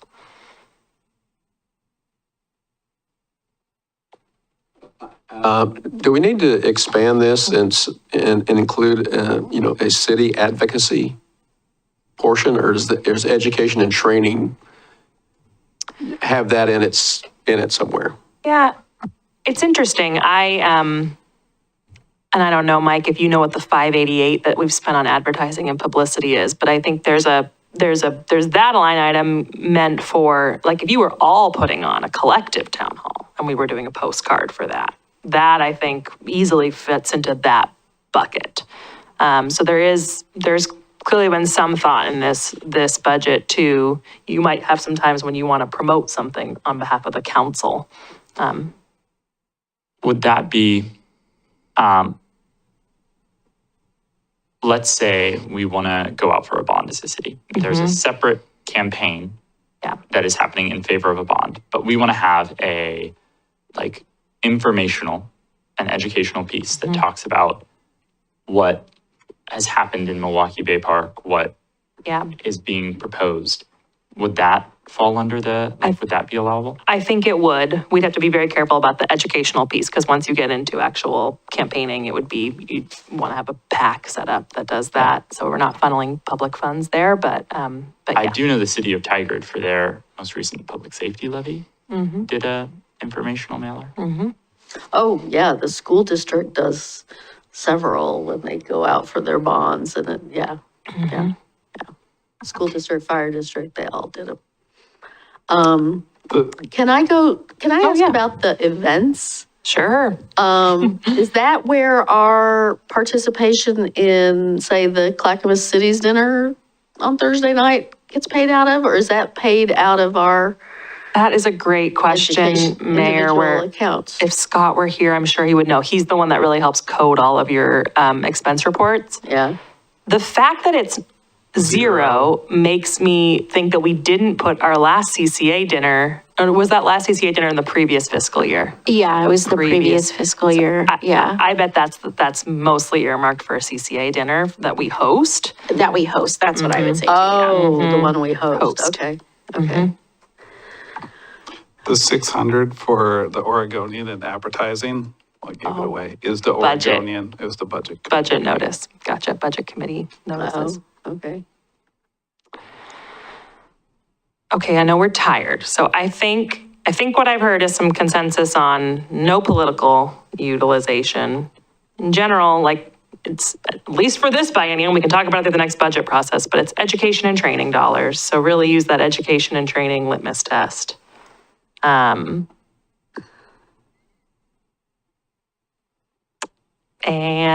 I think that's sort of the direction I've got. Any other thoughts, anyone? Okay. Okay. Oh, you thought you were done. But anyway, back to council meals. So it comes from the general meals and travel budget. Pietro's is closing next month. Couple questions for you. Do you want us to continue providing monthly meals? There's actually a question I didn't put up there, which is from where? But to answer the from where, I would like to give Council President Anderson a chance to talk about a proposal that he's raised. Yep, I talked to the mayor a little bit about this in our vegetarian angst. I think we have a goal as a city to move towards net zero.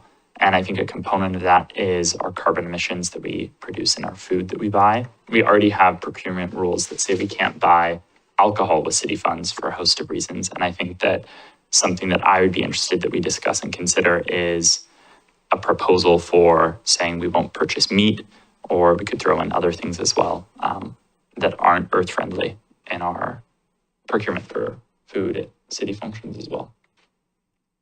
So I throw that out there. I'm curious people's thoughts.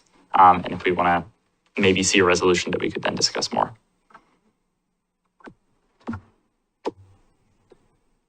This is really getting into the weeds that I don't want to get into. Okay. I will tell you that based upon what I heard about previous meals and choices and dietary restrictions and everything like that, I'm just as happy to discontinue the monthly meal. Oh, wow. Not me. Not me. I mean, that's a different question than the earth friendly. It is. It is. It is. It is. It is. But maybe we work back from there. So, because I think how we answer maybe the earth friendly might change people, I guess is what I'm hearing Councilor Massey say. So let's start with the bottom question. What do folks think about the proposal to consider an earth friendly food resolution? And I think I forwarded everyone a letter that I got, and that's about the 4th or 5th letter I've gotten this year, suggesting we do that. There was a big push on council. There was a big letter writing campaign on council to do this pre-COVID, probably 2019 or something. And then it died down and, I get a random few emails about it. It's easier for Will and I because we're already kind of on that trajectory in our personal lives. But I do think we ought to, when we're serving food at Leadership Academy or at an open house or whatever, I mean, I kind of like the idea of putting our money where our mouth is and, buying. So I think, I see it as a separate question from the council meals, but, because it would apply to other things. I'm not gonna follow my sword over this. I know it's not gonna be popular. But I felt like it was a conversation. I wanted to support the council president in having the conversation.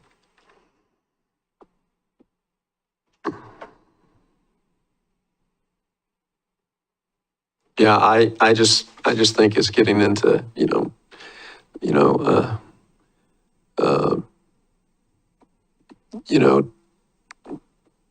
making a value statement on people's, personal lifestyle choices that I just think is counterproductive for us to get involved in.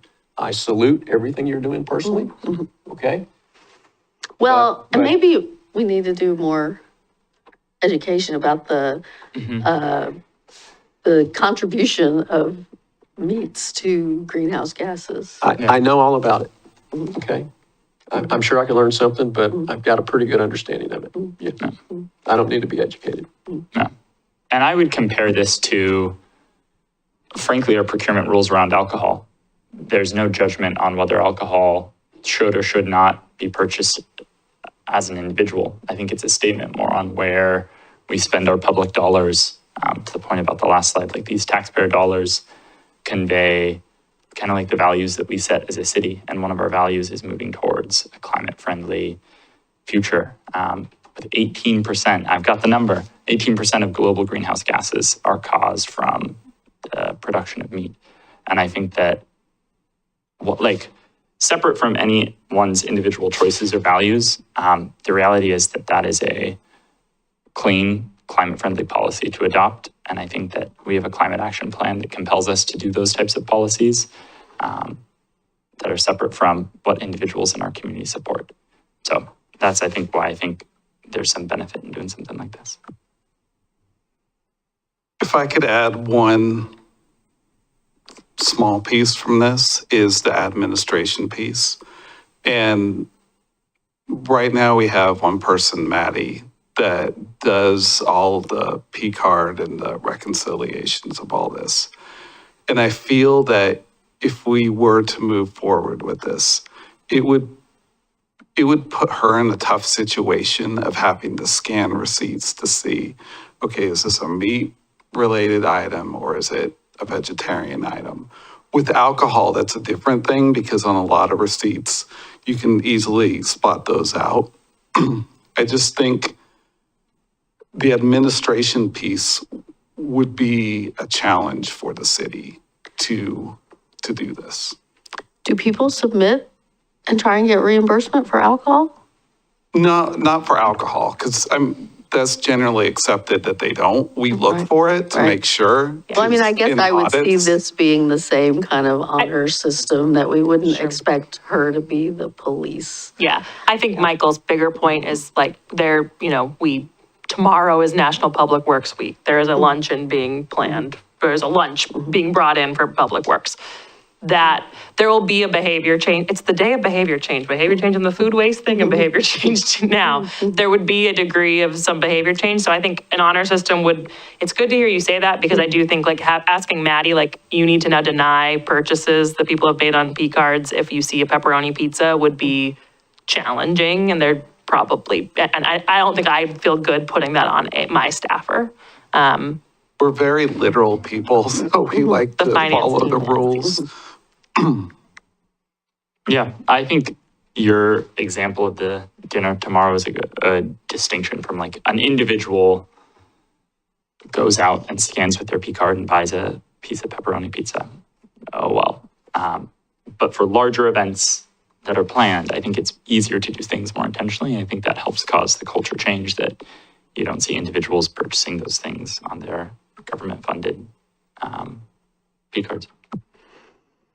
So we haven't heard from Councilors Stavengerd or Khosrowbadi. Either of you want to weigh in here?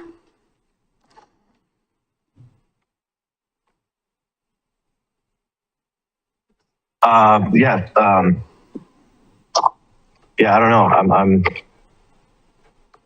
kind of in the realm of Councilor Massey in terms of that. I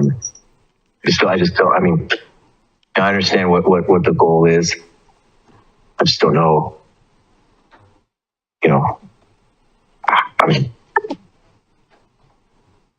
I guess I can see it for larger events because it's a little bit more, you have a little bit more control over that, but I do think it does get in the weeds a little bit. And it's what if there's also the side where, some of those meats that we're talking about are a big part of people's cultural dishes and their cultural meals, right? So that's also something to consider as well, But yeah, kind of I'm more in line with Councilor Massick on this.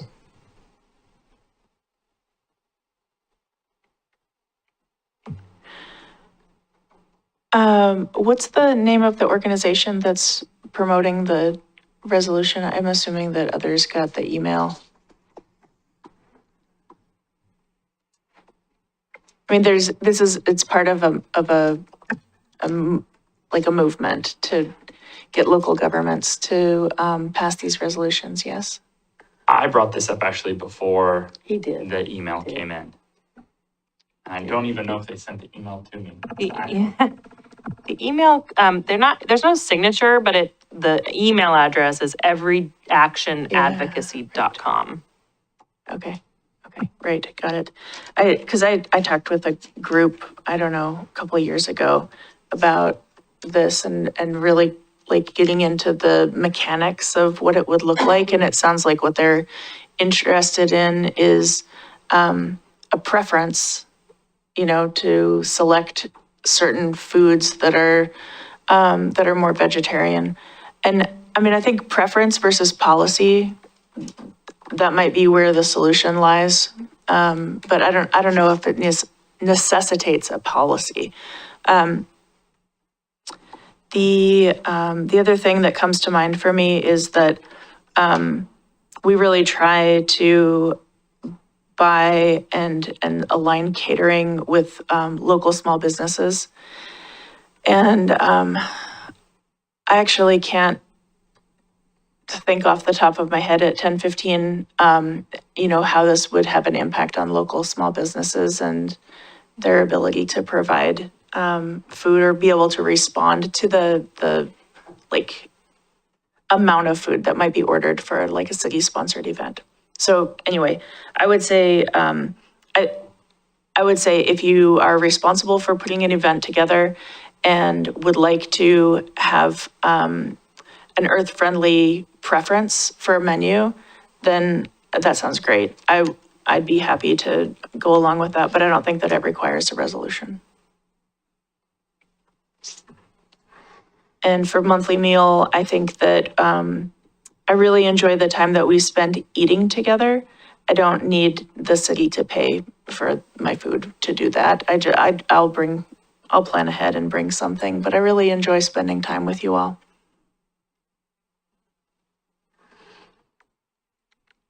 Okay, it sounds like we don't change the policy. And I do understand that Katie is going to be, working through the next year, more public outreach pieces. And, we may circle back to this discussion at some point when they bring something like that to us, right?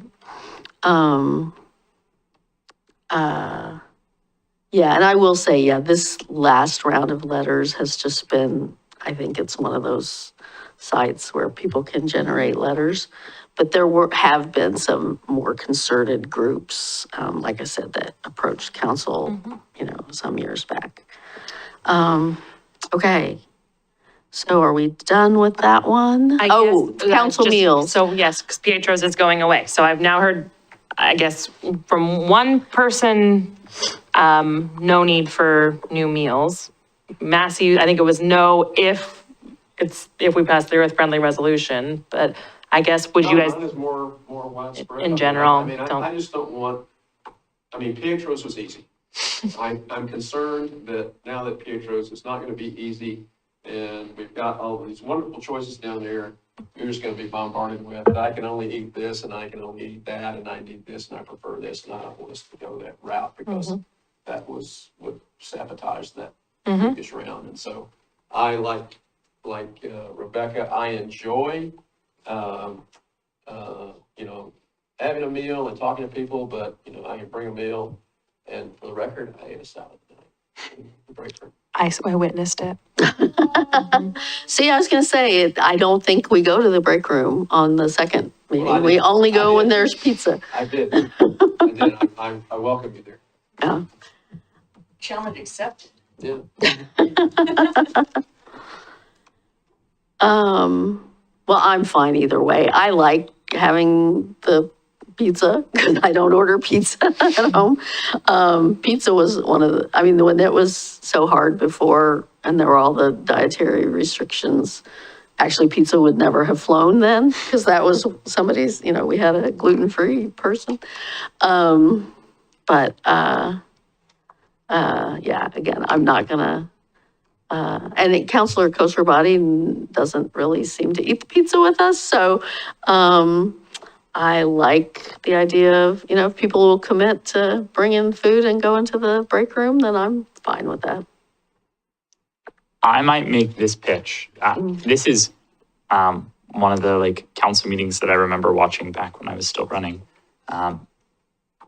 What if we did, I really value our time sitting together. I think it's true that when we don't have food provided, we don't sit together in the same way. But I think that community is really important.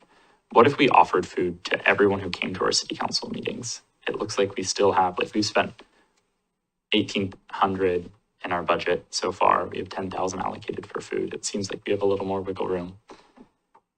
And had space in that back table, or had more of a community element where anyone who came to our council meeting could get food and we could all sit together as a community and eat. I love the idea in principle. I think it's probably more staff work than you realize. The procurement, the putting out, the cleaning up. Scott is already here so late on these nights, and I would worry a little bit about the cleanup and everything there, but if there's consensus on council, we can explore it. Well, plus doing that, I mean, like tonight, we had 10 minutes, 12 minutes. So, you know, we can run back in the back and shovel food and not be embarrassed on camera or whatever. But yeah, I mean, yeah, it doesn't seem, yeah. Yeah. I'm fine to acknowledge the practical realities. I just think it's super important that we all double down and eat together. I really, really value that. And I think that there's a real value. It's weird to explain these intangible things of why it is valuable to buy your city councilors food and why that is a good use of public funds. But I firmly believe that us sitting together in community leads to us being better policymakers and a better team. I agree. I agree too. Okay, I'm hearing goodbye council meals for the time being, but we're keeping, goodbye city purchase council meals for the time being, but we're keeping family dinner at least first regular session of the month in the break room. Bring your own food. Okay, that's all Michael and I had. Okay. Legislative issues.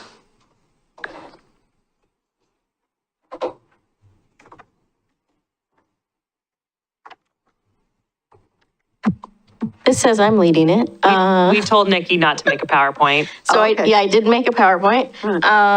I've got a bunch of letters that came in over this week. It hasn't been a full week. It's getting late. Or do we want to look at, I don't track any legislation. I'll just throw that out right now. Sorry, everyone. But I have a bunch of letters. Do we want to look at the letters? People sent, you mean? Yes. Okay, sure. Yeah, okay. Let's see. Mayor Beatty, you had sent over. I sent one about drones. Yes. And I worked with the police department on that because it came up at LOC's call last Friday, and it was supposed to have a work session yesterday, and then it got postponed to today, and I haven't looked at OLIS to see what happened today. But I did, submit one in favor of a drone bill, SB 238, I believe it was. Yes, I don't know why I didn't have that one as we were going in the packet, but I can pull that one up. I also have the Bob's Red Mill letter. I've got... Okay, that's not legislative, but yeah, we can come. I was going to talk about that in council reports. Okay. Will had one on, we had one on Energy Power Act. What happened with those? Power Act, I believe, was passed by the Senate. If not, the deadline to work bills in Senate and House committees is this Thursday, the 21st. So I think, sorry, maybe it's tomorrow, the 21st. It's either Thursday or tomorrow. And so we're going to see that bill move forward. I think if I were to share a legislative update, Senate Bill 974, the permitting shot clock bill, is something I might share about. It has started as a bill that said if you don't finish your permits for engineering within 90 days as a city, you have to pay engineering fees back to developers. That bill got passed on the Senate floor unanimously. It came to the House and they already had proposed amendments to make it workable. So I think it was a bill that is largely recognized as underworked. It's now been amended. League of Cities is officially neutral. The Metro Mayors Consortium is now neutral. AOC is now neutral. It's a -A5 amendment with a -A6 amendment still coming. But I think that bill is in a much better spot. So I say that as a... Did they take out the housing review? Which housing review part? They eliminated city's ability to review housing, like aesthetic, whatever you call it, housing design. Yeah. If it was 20 or more units. They changed that a little bit. So they changed some of the design review that you can look at. They're amending it to, I think in the -6, make it permissible with our tree code and our surface area requirements. Some design standards for developments of 20 plus are out the window. So if you're building an entirely new neighborhood, we're not necessarily doing design review for some design constraints on those neighborhoods. Well, there were a lot of mayors pretty upset about that, so I'm surprised to hear that LOC and MMC went to neutral, but yeah. Okay. So, I mean, I brought up the Power Act because we as a group had said we were going to submit a letter on, utility affordability, and the Power Act was one of those. And I think when we spoke about it last, I thought we had missed our opportunity, and the council president found out we had not missed our opportunity, on both, right? The Power Act and what's the other one? Fair Energy Act. Fair Energy Act. And you think they're both moving? So Power Act is on the Senate floor. It just got second read, so it's going to be third read tomorrow and likely voted on either tomorrow or the day after. The Fair Energy Act got its vote in committee on Monday. And it came out party line, but it's headed to the House floor now. So both are moving, which is good. I don't think I have the Power Act letter. It might have just been sent to City Council, which I'm not a part of.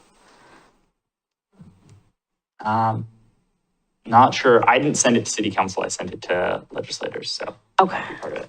Yeah. I mean, we had a letter that we had discussed like 3 or 4 weeks ago, and then it kind of went dormant for a little while, and then we just revived it. And but everybody agreed that we all were going to sign on to support these energy affordability bills, and so then it came back, and the letter was finally submitted by the council president.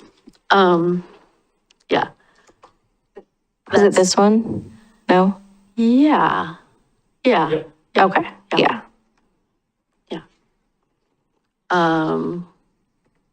Other bills, anybody else have other letters? No. Yeah, that's the drone letter, which was largely written by Sergeant Inman. I tweaked it a little. And, okay, so if we don't have other bills to report on, are there other bills you think we should know about? 974 was the big one. Did UI. At the LOC call last week, they were still waiting for they thought it was going to get through, but the recreational immunity. I'd have to go back and check. I did just think the transportation package, I've heard that it is going to be unveiled on Thursday. It's been a little bit of a Lucy in the football, as I've heard that before. But I'm pretty sure that there will be an announcement there with a pretty big new direction. So I would look on Thursday for some updates there. And the House bill will be 2025. Okay. I have an MMC report that I haven't even looked at, but I will forward it around to people for this week if you want to see it. All right. Is that everything for anybody else? Anything on legislation? All right, then other council reports. I do have a couple short ones. One is, Nicole mentioned letter on Bob's Red Mill. The county commission this morning had a meeting. It looks like they are not going forward with the purchase of Bob's Red Mill for the extension program. It was a very emotional meeting. The extension people were not very happy.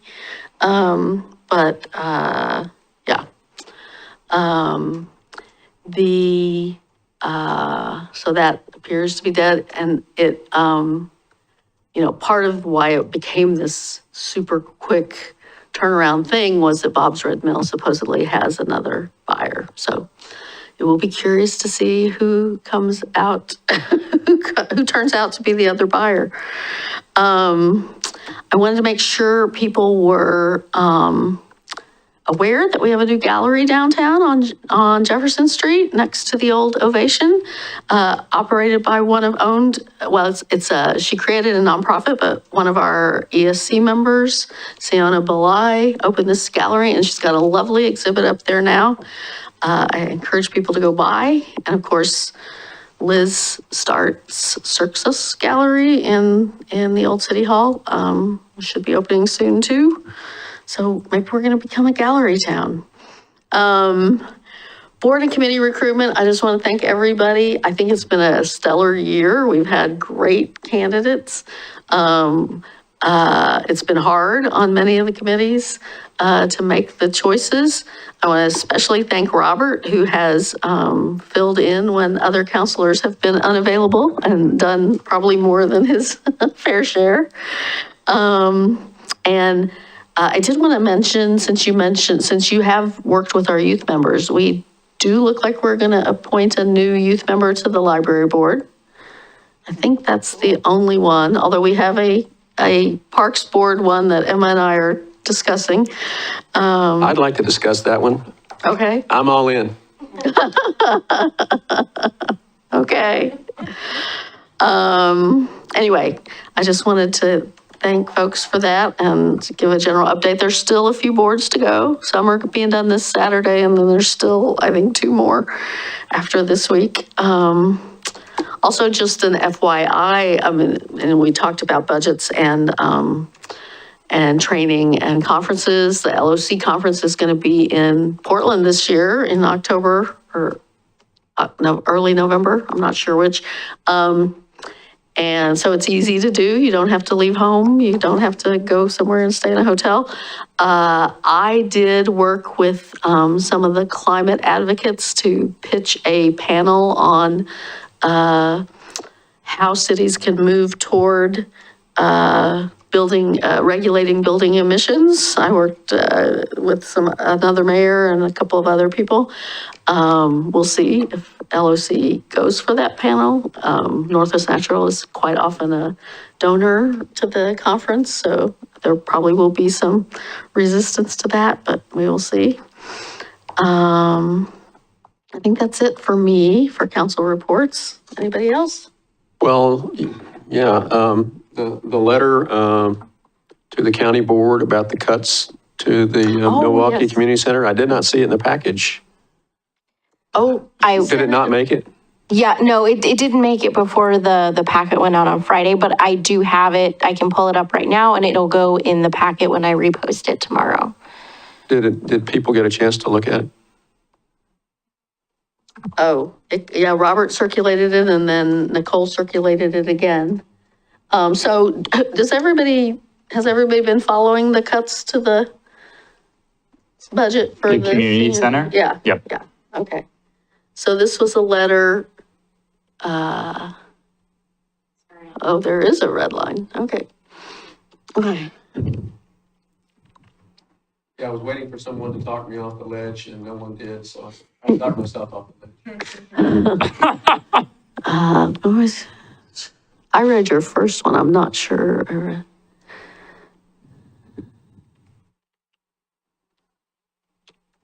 Basically, I removed a section about the county commissioners having to go knock on doors to tell them. Figured that would be a little, I liked it, but.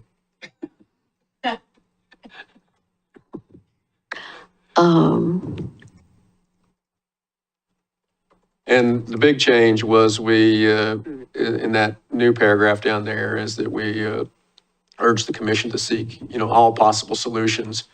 In particular, we asked that they look at the HHS, and as it turns out, when you go to the social services section on the county board, the very first 6 words under social services is the social services division helps seniors.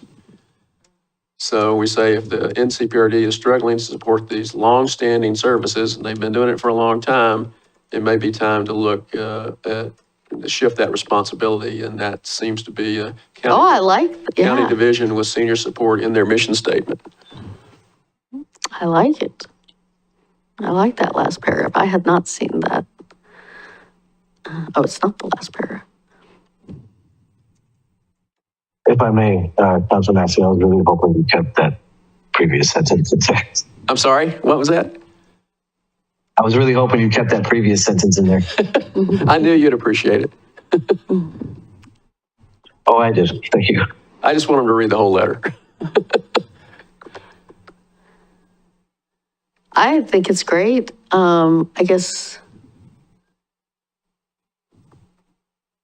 my only thought is, do we raise the point of increasing senior houselessness? Although maybe that's a complication we don't need to add, but. It certainly didn't cover everything that the foundation addressed, but I kind of wanted to keep it to one page and focus in on the 2 areas, which was the Meals on Wheels and the transportation.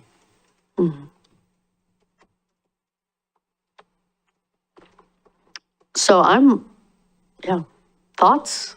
Anyone not willing to add their name to this letter? Yeah. My one, maybe I very much am preaching to the choir, but it's hard for them to find pennies and couch cushions in a district that is so financially starved because it has such a low tax rate. So while I hate to say it, I understand the position that they're in. And to me, this is a real opportunity for us to uplift the need for looking at how our district is structured.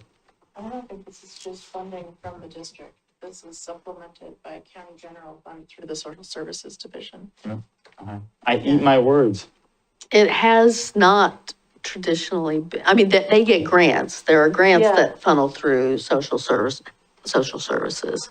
But in terms of the gap that's left after those grants, it comes out of NCPRD general fund. That's cold. Yeah. And they will say that, that's why I like this. The thing that came out of the last DAC meeting was that Commissioner Savas said he had known since last summer when Cindy Becker was the acting director that, the senior services were unsustainable. I hadn't heard that put that way until November when Kia did a sort of a budget preview and she sort of made that case. And there is this current running alongside that 54 cents per thousand is not enough. But I think there's they have shifted gears now to say NCPRD should not be the home of these senior services but they haven't done anything to forge a solution. And that was the point I made at the last DAC meeting was if you're a government entity and something is unsustainable the way it's going, you create a task force or you pull the potential players together. You try to get some kind of resolution or some kind of path forward, and they've done none of that. So I really like this letter, and I especially like that added paragraph. We urge the county commission to seek every possible solution.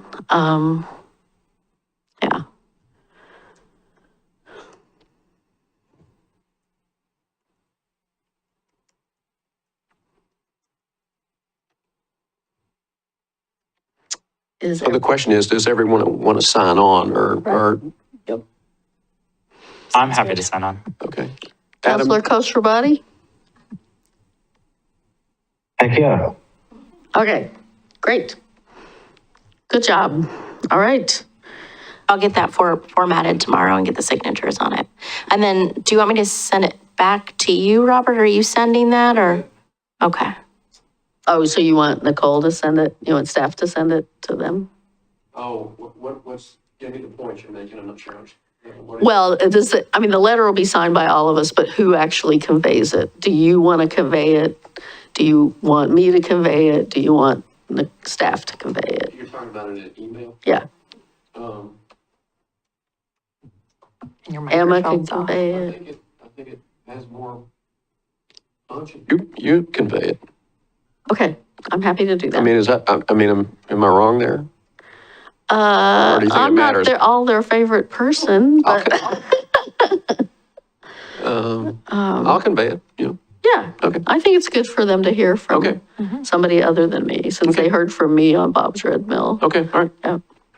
All right, then I will send it back to you, Robert, after I get that formatted tomorrow. Okay, any other council reports?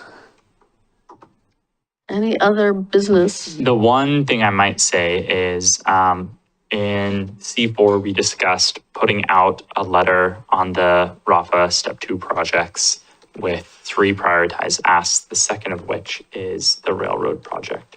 Oh. So I'm pretty excited about that. I think that hopefully we can see some C4 muscle behind these projects getting listed on the Step 2. Did that just happen in the last day or two? It happened, God, I'm mixing my times, Okay. last week. Okay. Awesome. All right. If nothing else, I'll entertain a motion to adjourn. Move to adjourn the meeting. I'll second. It's been moved and seconded to adjourn tonight's meeting. All those in favor say aye. Aye. Bye. Opposed? None heard. We're adjourned.